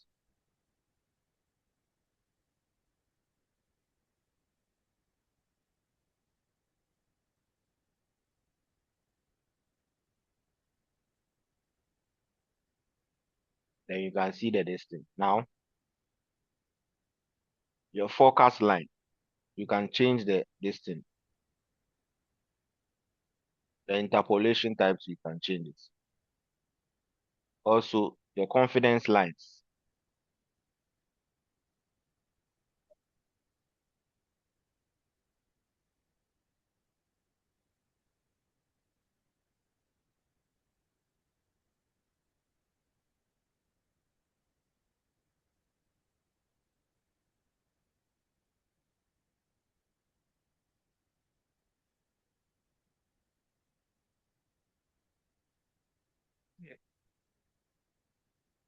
If I do maybe 75% interval,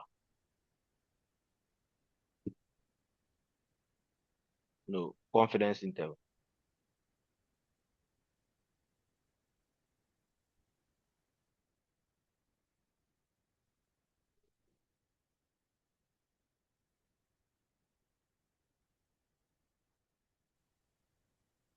Do all other things.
Right. So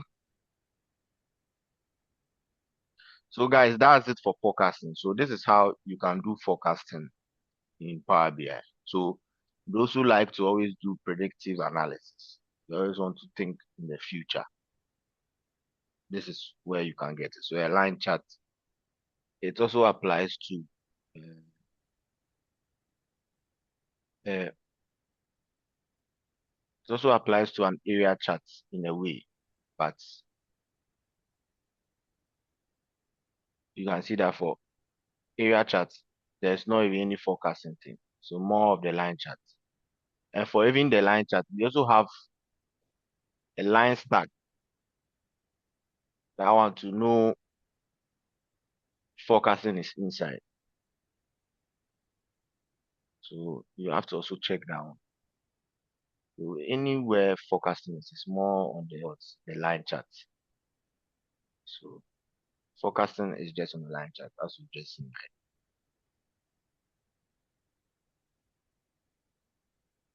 All right.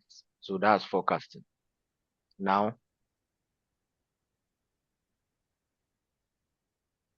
clustering and what customer segmentation. Then we also have AI visuals, where key influencers, decomposition tree, and Q&A. So the decomposition tree virtually breaks down a metric into its contributing factors across various dimensions like sales by region, by product, and time. So those who were doing that thing yesterday, you can use this thing to do it, a decomposition tree. So if I come to my Power BI and I create a new page,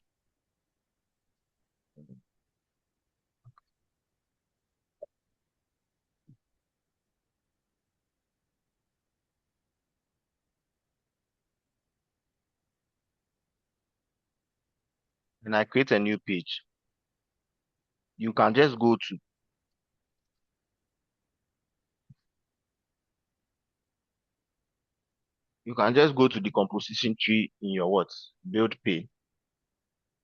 Then you can choose. So analyze by what? We analyze by sales. Then we explain by we have what? Where is region?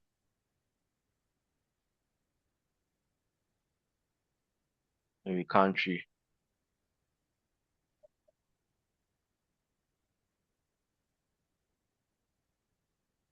No. I think I'm doing the wrong.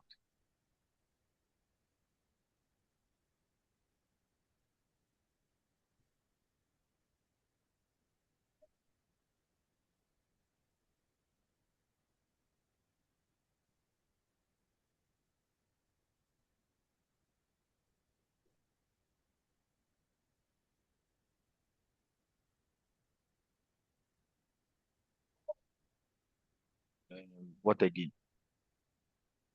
Can do year. We can do basically that's it. So if you have something like this, and I click on this one,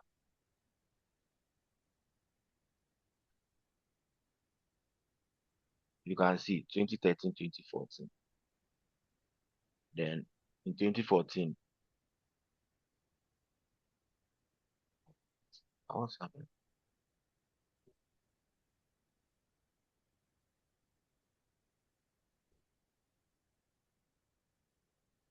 So country for 2014. Then under this one to segment. See all the segments under US. So the one that you want to start is what you can move it. So you can see so that at least when you come here, you can see this one. You can see how the years are for enterprise based on United States. And for this one too, you see segments, some of sales. So fair like that. Fair like that. So some of you, those who did that thing for them where they said they want to see some filter and so and so, you can use something like this. So maybe this can be in your corner here. And when you have like a card here that says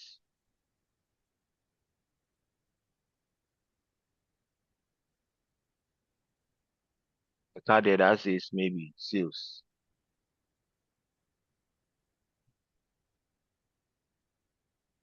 So you see Canada. If you click on it, it's showing you. So government 2014, government in 2014. Can you see? I've selected this and this.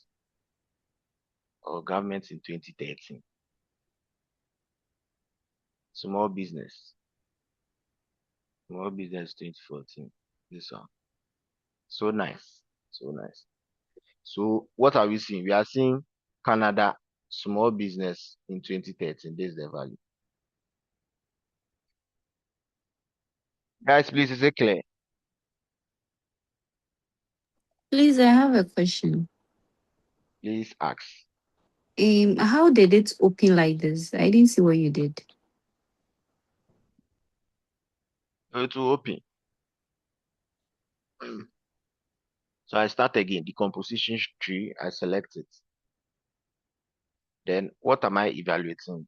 Am I analyzing? Let's say I'm analyzing Fox. So, and I'm explaining it by what? By what? Country, segment, year. Maybe you can even add month. So, this is how to expand. You see the plus sign there. Vanya, can you see the plus sign?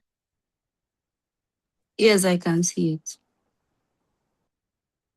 So you click on the plus sign.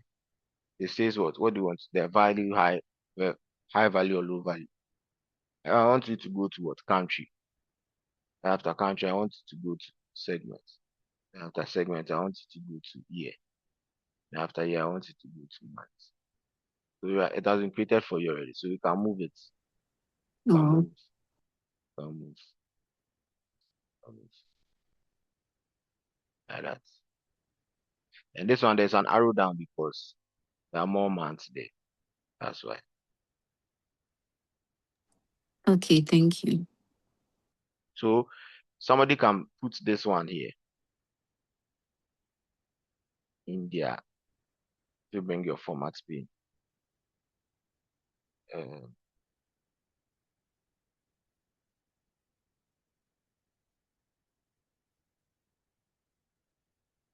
the bars, you can choose the colors, all these things. The headers,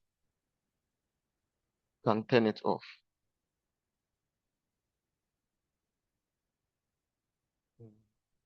So all these things. You can even do conditional formatting. You can write a formula for the bar. Sorry, you can get a color, data bar color. So that's thing that I taught you that you copy the color and come and paste it. You can do it here. Size. So you can do a lot of things here. Right. So I wanted to remove something, but it's not room.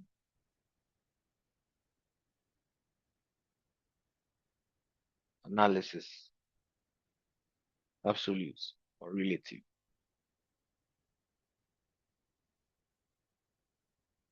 And do something about the properties, header icon, tooltip, all these things. Now maybe so that's it. So sometimes some of you can put this as part of your this thing.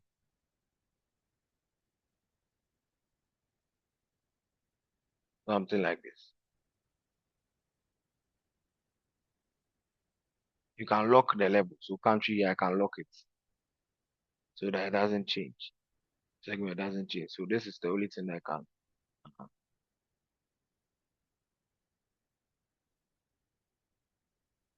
So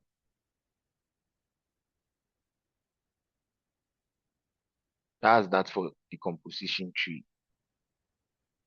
Key influences. There, Kamal. So, what if after you have expanded it, you want to like decrease it? Can you do that? Yeah, you can do it.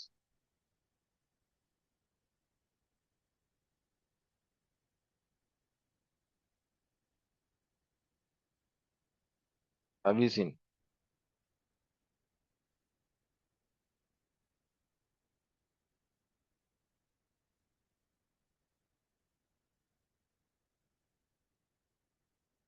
Guys, can you see?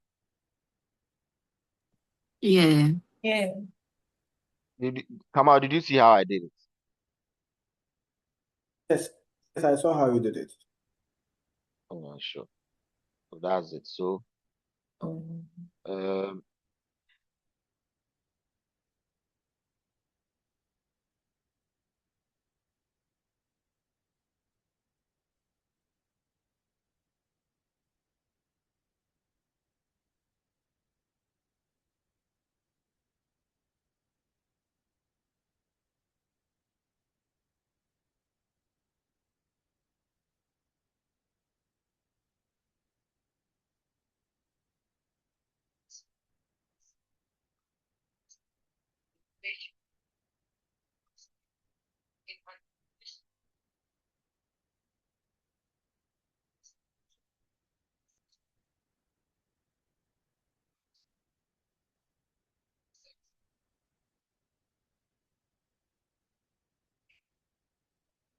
all right, guys. So let's move on. So key influences. Then we have Q and A visual. So they are all there. So you see key influences. This is it.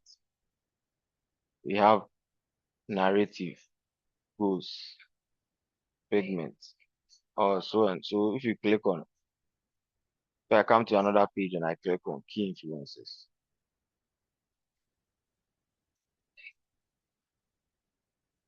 your key influences, what do you need? You need an analyze, you need to analyze, then whatever. So sales, then um, country, segments, yeah.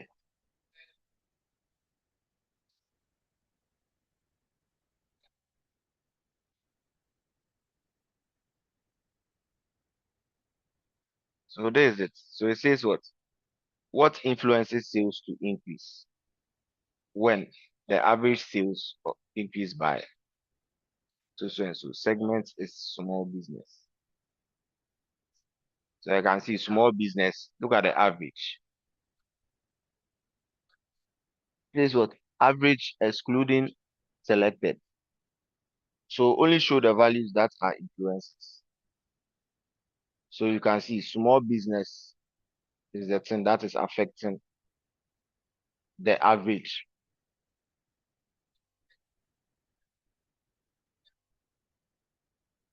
small business.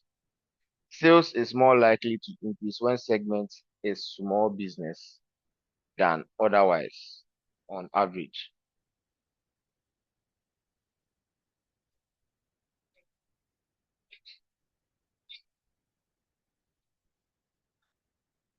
So it is like AI. So it's telling you that what what influences sales to decrease is what? Channel partners. Segment is mid. So you can see for mid markets, this is the average.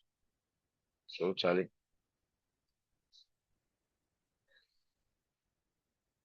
So maybe let me just explain by segments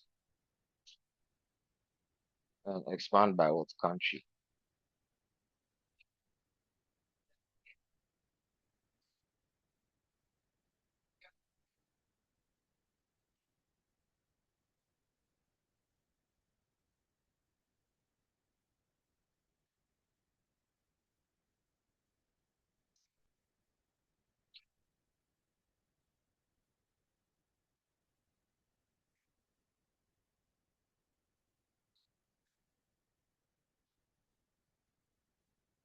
when analyze is not summarized, the analysis always runs at the row level of its parent table. Changing this level by expand by fields is not allowed. Try using no fields in expand by or a summarized field measure in analyze. So maybe if I bring this one, I do total sales percent. Now it works. So if I want, yes, no influences found when it comes to this one.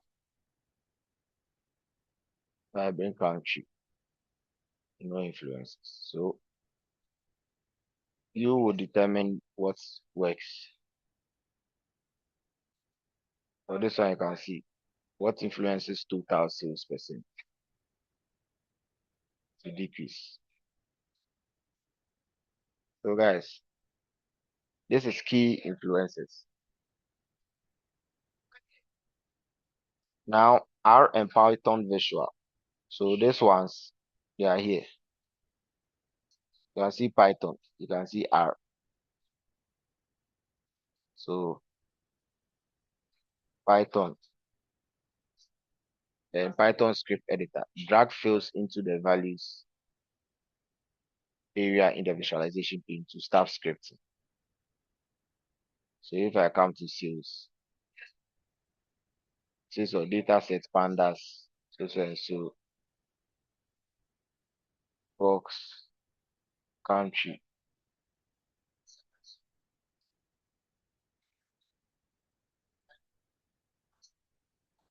So now you can type your script here so that you can have your what, Python vision. The same thing as the R. So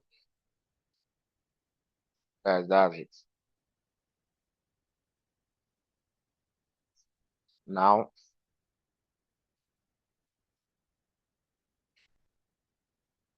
that's it. So that's for advanced analytics and AI features in Power BI. So guys, we've actually touched on everything. When we come back from the break, we look at I inserted something which I don't know whether you guys have noticed in my data here. I've inserted a new table, what I call the dates table. So you can see it's a date. So now I can create a relationship between date here and date.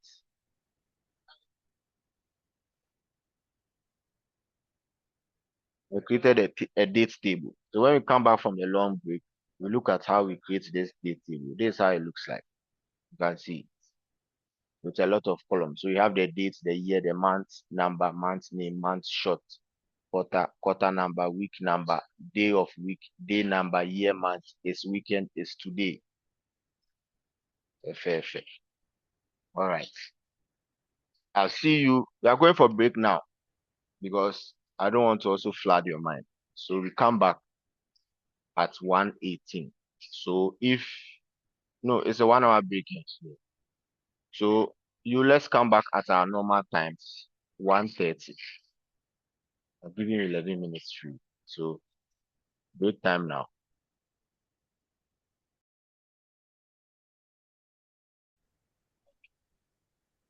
Thank you very much. So you can see that it looks at your model that you have here and gets the year that it should start from, the year that it should. So that's why you can see that it starts from this 1st January to 1st January 2013 to 31st December 2014. From here, from this table, now you can do calculated columns. So you can come to home, even in the new destiny.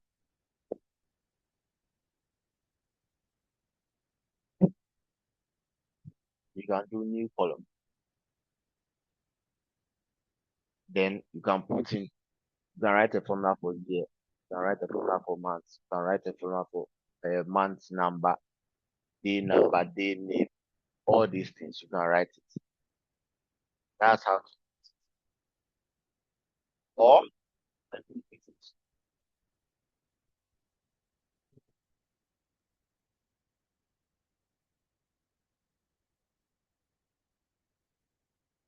or another way to create a date table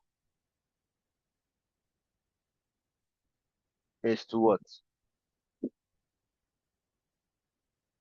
Is to specify the first date, which is the starting and the ending. So the same thing. If you have DT like this, then we do calendar.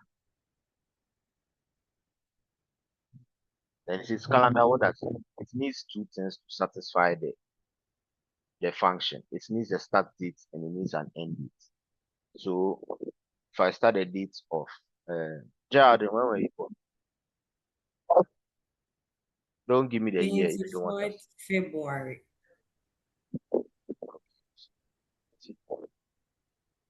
Let me do maybe 1996.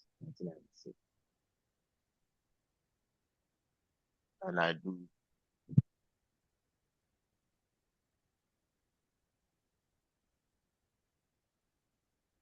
February. That's what it is.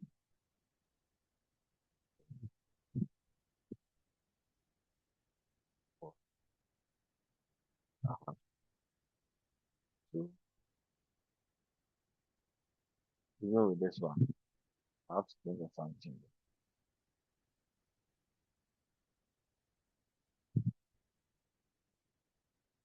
Like that's it, comma. Then the year 2097.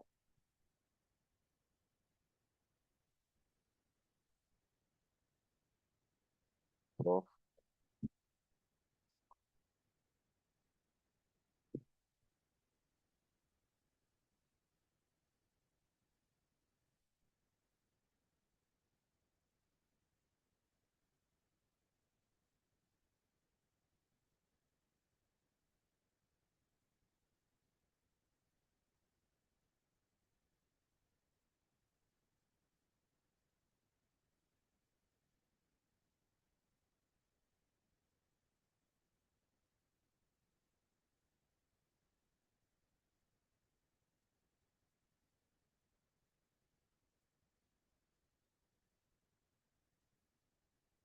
too few arguments. Where's the error?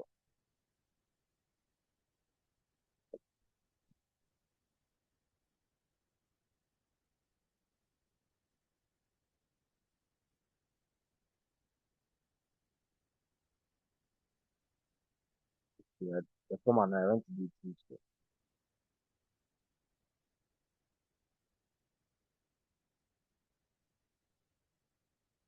So you can see.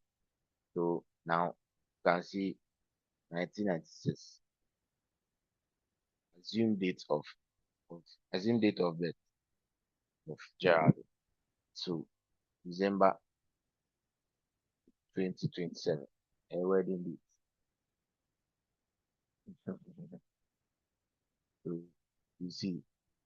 So there's it. So out of this one, somebody can come here and do a new column. So for the new column, the person writes for year. So the person says, okay, the column should be named what? Year.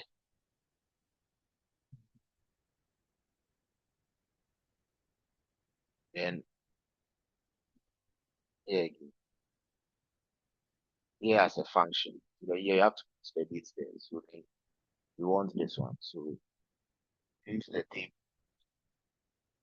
E it's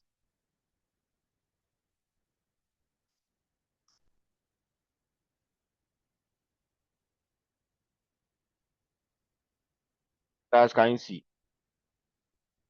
Now another one. Somebody will say, okay, Charlie, and so as well, need another column. So we go forward. Month number. So month. So basically months.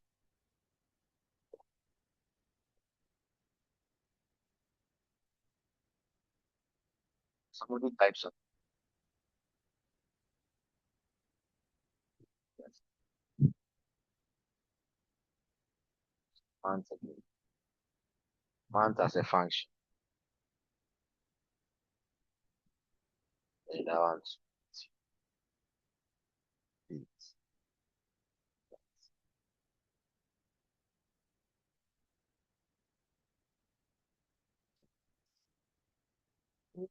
And that so you write the functions, all the 8 components that you want. You have to bring them. So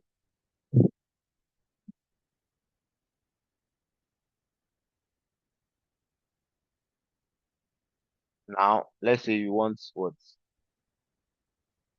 this one. Let's rename it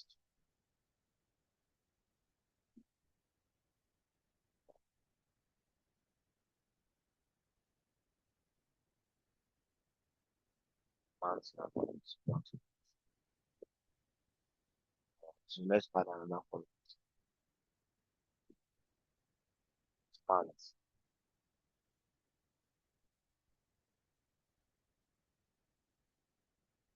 So I'm come to that.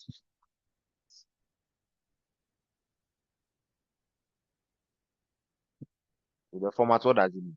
It needs what the value, the format, and the local name, if possible. So we come here. The first one is the ETY.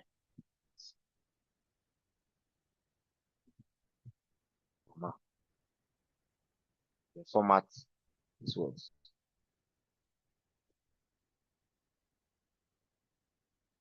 Who knows the format?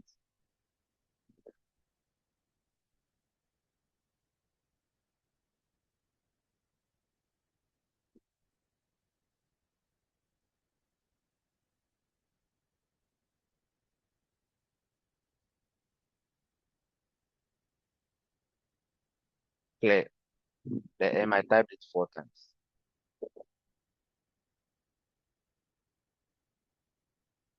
Now you can still do another column where we do maybe you want the quarter, which I've already done for you guys already. So you come here, do quarter,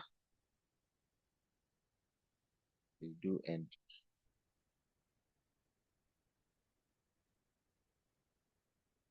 Then what do? You call out the quarter function again. Then for the date.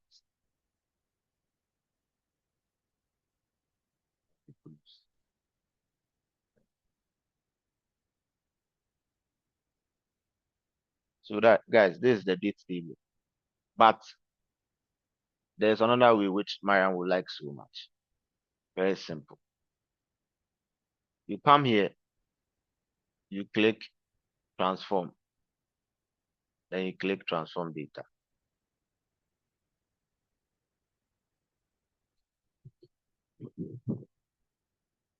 So in the transform data, when you are over here in your Power Query, you come to new source. The last time I mentioned it. When you come to blank query. So when you come to blank query, then you come to the view tab, or you can see advanced editor above. Come to the view tab.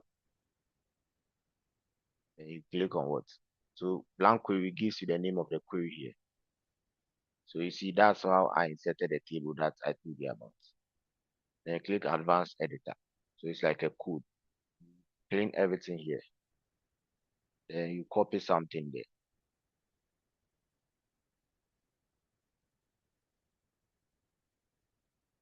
No.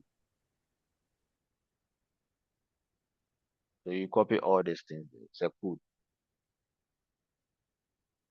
So note something. So you can just type. You see them on the site. If you type how to write this thing, you see some people who have already written it on their website. You just copy it. All that you have to change is you have to change your start date and your this thing. You see, it says minimum date, max date. This one is using minimum date because it's trying to pick it from my financial data. So I'm just using my financial data as the thing. So my financial table, sorry, the date in my financial table. So I change the sheet one to what? Exactly how it's written. Financial. Then this one too. Financials. And this one too. Financials.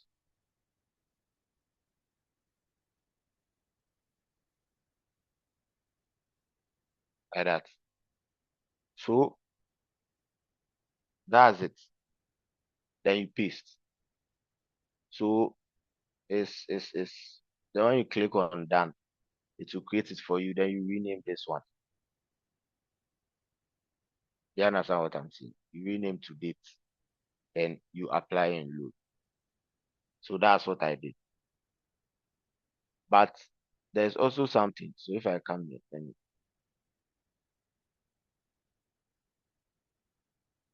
so if I go back to close and apply, there come out speak. Hello, no, we cannot see your Power Query. We are only seeing the report view. Why you people da? I typed it in the group. Are you the group no? But, oh, we almost all the talking.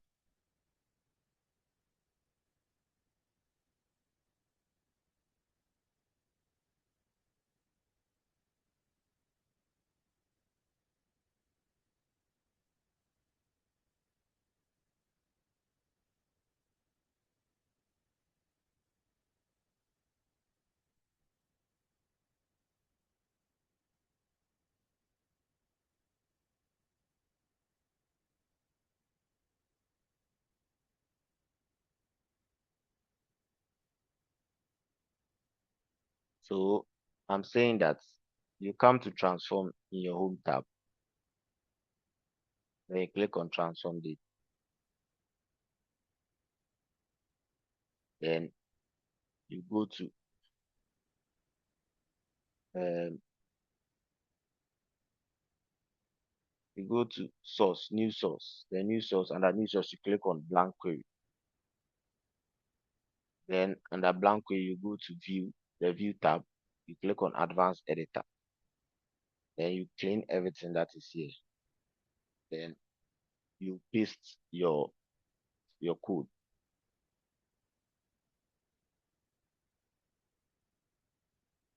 This is the code. And guys, this code you can get it from anywhere.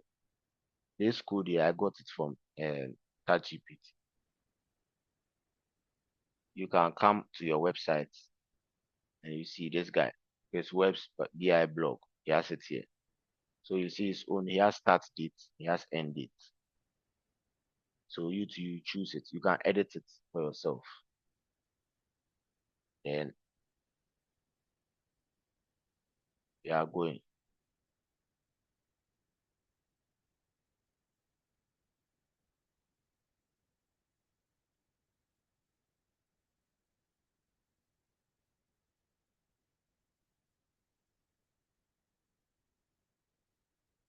If you want, you can also learn how to write a code. If you come to this, you go to their place. They also have it here. Create dimension date. So let's capture the date range. So the start date, end date, like that.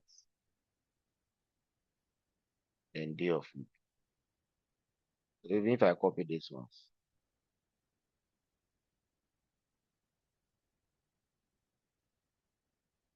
And I'll go here.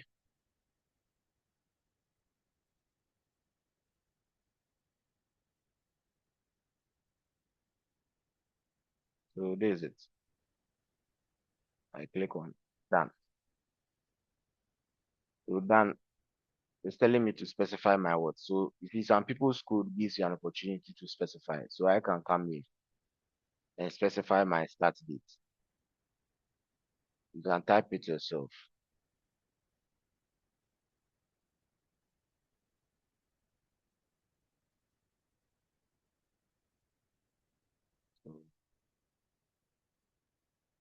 So January 1st, 1992 what? The 31st is no, sorry, 31st December. Clear invoke. So invoke. Tada, date, year, quarter, week, month, day of week. Invoke function. So your query becomes like anytime just insert your date, then to create for you. So in the invoke function here, that's what you can change towards date.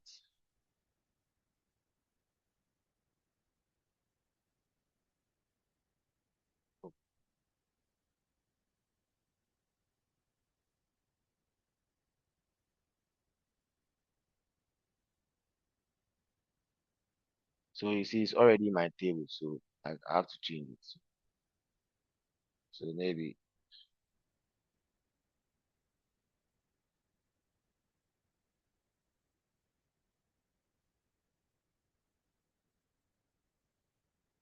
hmm, so that's it. So if you come, then when you are done, where do you go? You come and you do close and apply.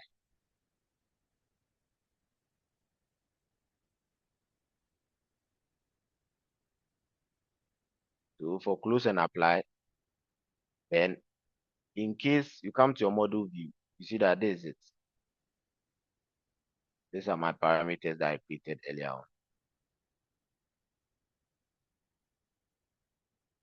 This is the other dates testing.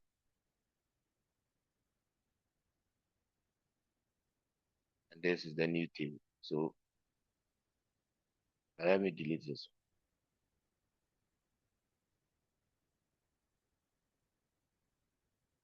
So when you finish, when you come here, where do you go again?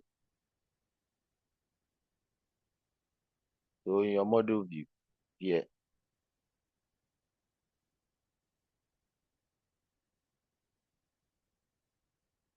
you have to make sure that this one is your dates. So you come to your what? Your table view. In your table view, you come to table tools. You select the date, so this one. Then the tables tools, you come, see name, manage relationship, new quick, so and so. Mark as table. Then you click on mark as table. The reason why I can't click is because I've already selected this date here as mark as table already.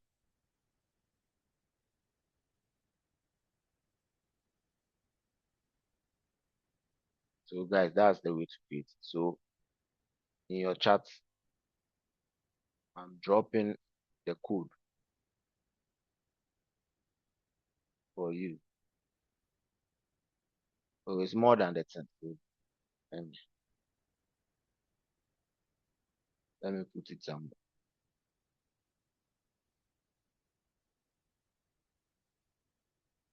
Okay.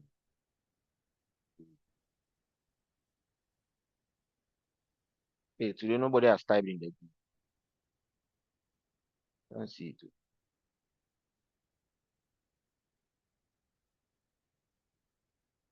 Hey, somebody should send high links.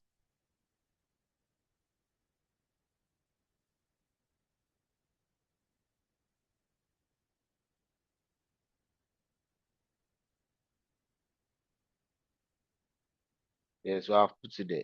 So then I also put the one I used earlier on, which you have to do some changes. You have to make sure that the table of your distance that you are using is selected in there. So main date and max date, you have to use the table in your facts table, the date in your facts table, so that you have to be specific. I shared all of them in the chat just for your reference. So guys, that is ways to create a date table. Please, is it clear?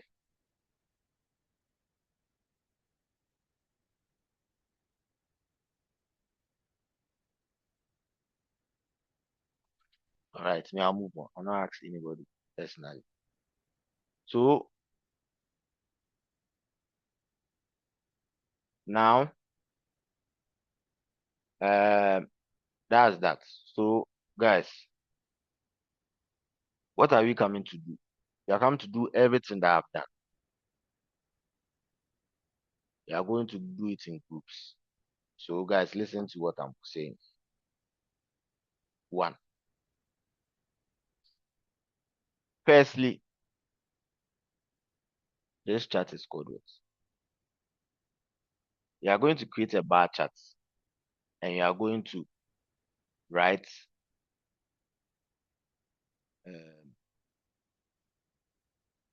oh, let me delete this table so that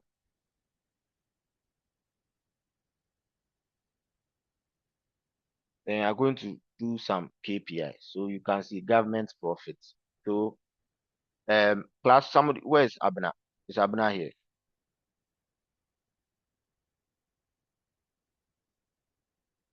Abna, if you can hear me.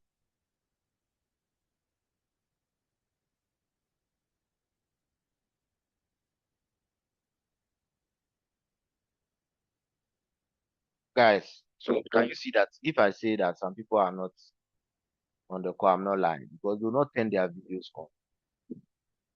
And once again, you can all testify that the lady I was looking for yesterday is not here.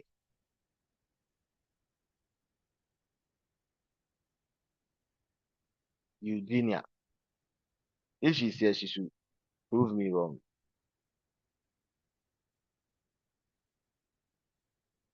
So guys, take note. If one day somebody like that, we say goodbye to her, it's not my fault. I told you that I look out for everybody. I don't like mentioning your name doesn't mean anything. Like I don't mention Nancy's name, but she's on the call. And I know she's on the call.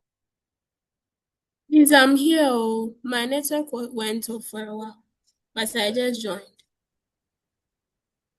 I'm not talking about you. Yeah, I need you for something else. Okay, so Abna, I need you to write these things down. So take a pen and a paper. That's the assignment. Everybody can listen, so you can write it for yourself. Whatever Abna writes, that's the assignment. Whether she has it wrong, so you can also write it for yourself. Abna, are you listening?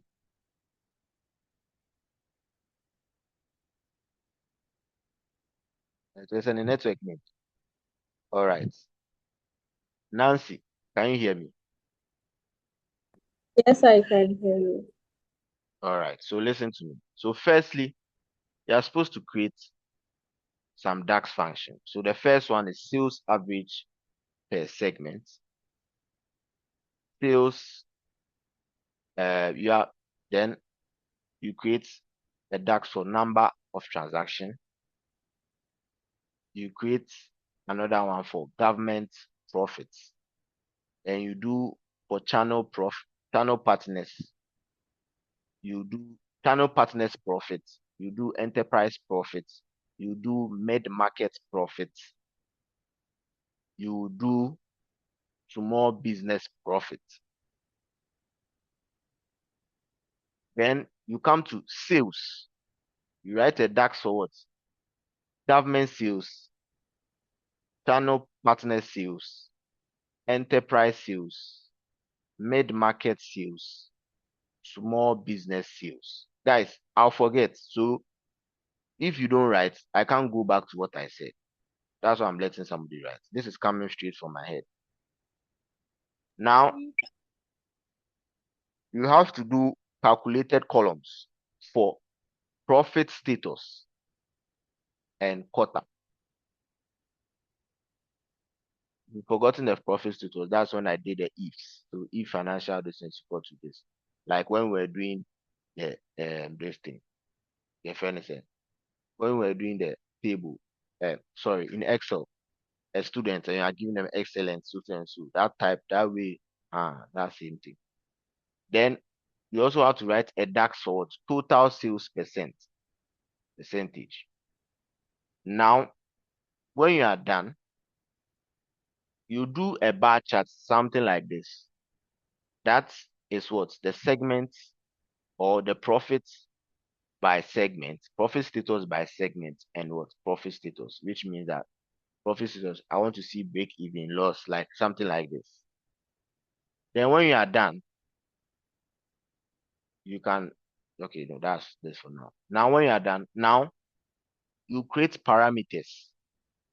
Parameters,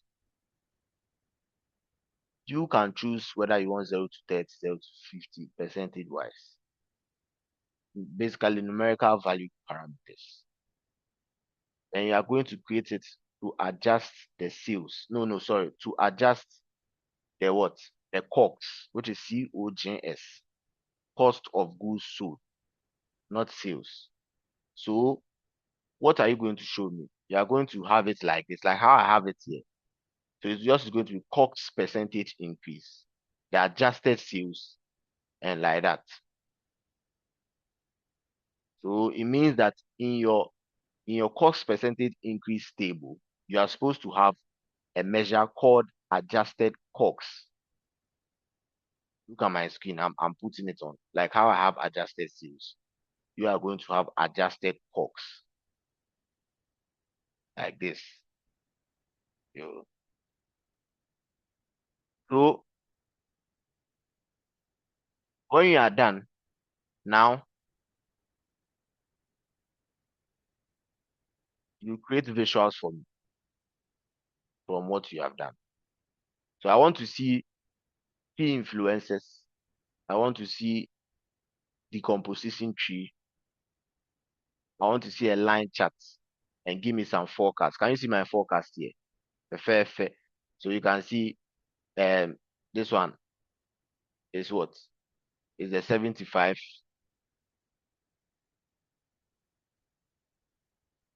the 99% confidence. And you can see quarter 2023 to January 20. You can see after quarter 2024 or December 2024, January, this is where it can be. It can come down here, it can go up here, it can come here. I want to see a forecast like this. Okay, if you want to see what I have inserted, this is what I inserted. And this is what happened in my forecast session. You've seen enough. Then when you are done, the the adjusted this thing that I talked about, you have to do something like that so that I can see. First, I have to see this one. I have to see your original value, your original total cost, and the adjusted plus this thing. How do you call it? Plus a slicer of channel government, this one, so that I can, when you move it, it will affect it will affect both of them. But when you move this one, it will affect just the adjusted. Okay. Then that's all. So a correct this to know visualize dashboard and all the things I'm saying should be inside. Whether you guys use 3, 4 page, 5 page, I don't care. But it should be a nice dashboard that somebody can see and appreciate. No errors. All the errors we talked about yesterday, please note them. It's 2:16. We close at 4. Your break time is inside. Whether you go for break, you not go for break. It's possible to finish. Because right now you're at that point where you can use 2 hours to do a dashboard, even 3 or 4 dashboards. All right. So let's do it. So this is what it is. No, I'm not going to tell you. If I reduce something right now, I say that if I make something a condition, everybody will not. Yeah, Francisca. Please, are you going to give us the formulas? Because some of the formulas I forgot. No, I won't give you the formula. That's why you have um all these AI things. You can search for it and get it. It doesn't make you a bad student, guys. Mm, You know, so guys, that's just it. So you know something. Let's ignore let's remove the dashboard creation, but do visuals. Do you understand what I'm saying? So do the visuals. You can put them in different pages, but the dashboard. So you don't forget about like trying to now arrange your things better and things and no. But just do all the visuals and the things that I've said. All right, I'm opening the groups and you see, guys. I'm saying it again. Eugenia Efriye Safo is not on the call. Next week Tuesday, I'll say it again. Somebody must stand up and say that you are lying. You all right. Thank you very much.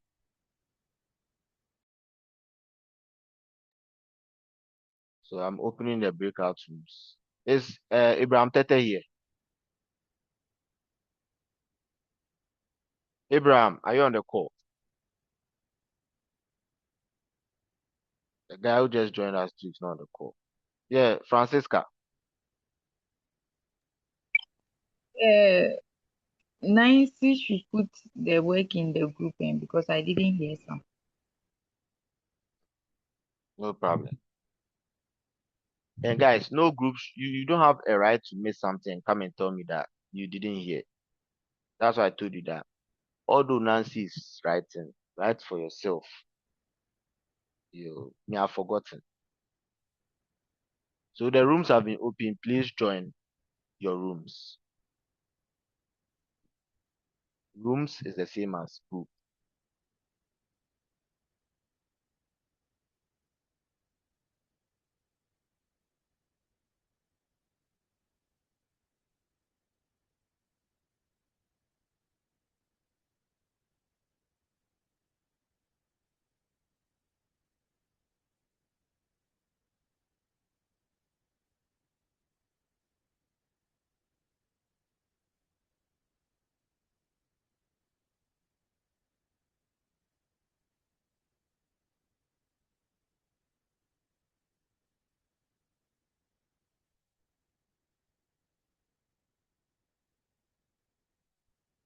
Amanda, what group are you in?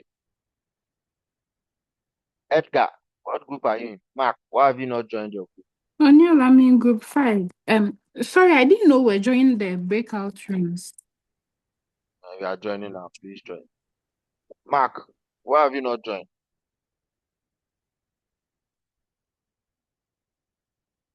Hello, Mark. Can you hear me? Yeah, I can hear you. I didn't get the point. You said? What room are you in? Room 2. You are in group 2. Okay. So please join group 2, right?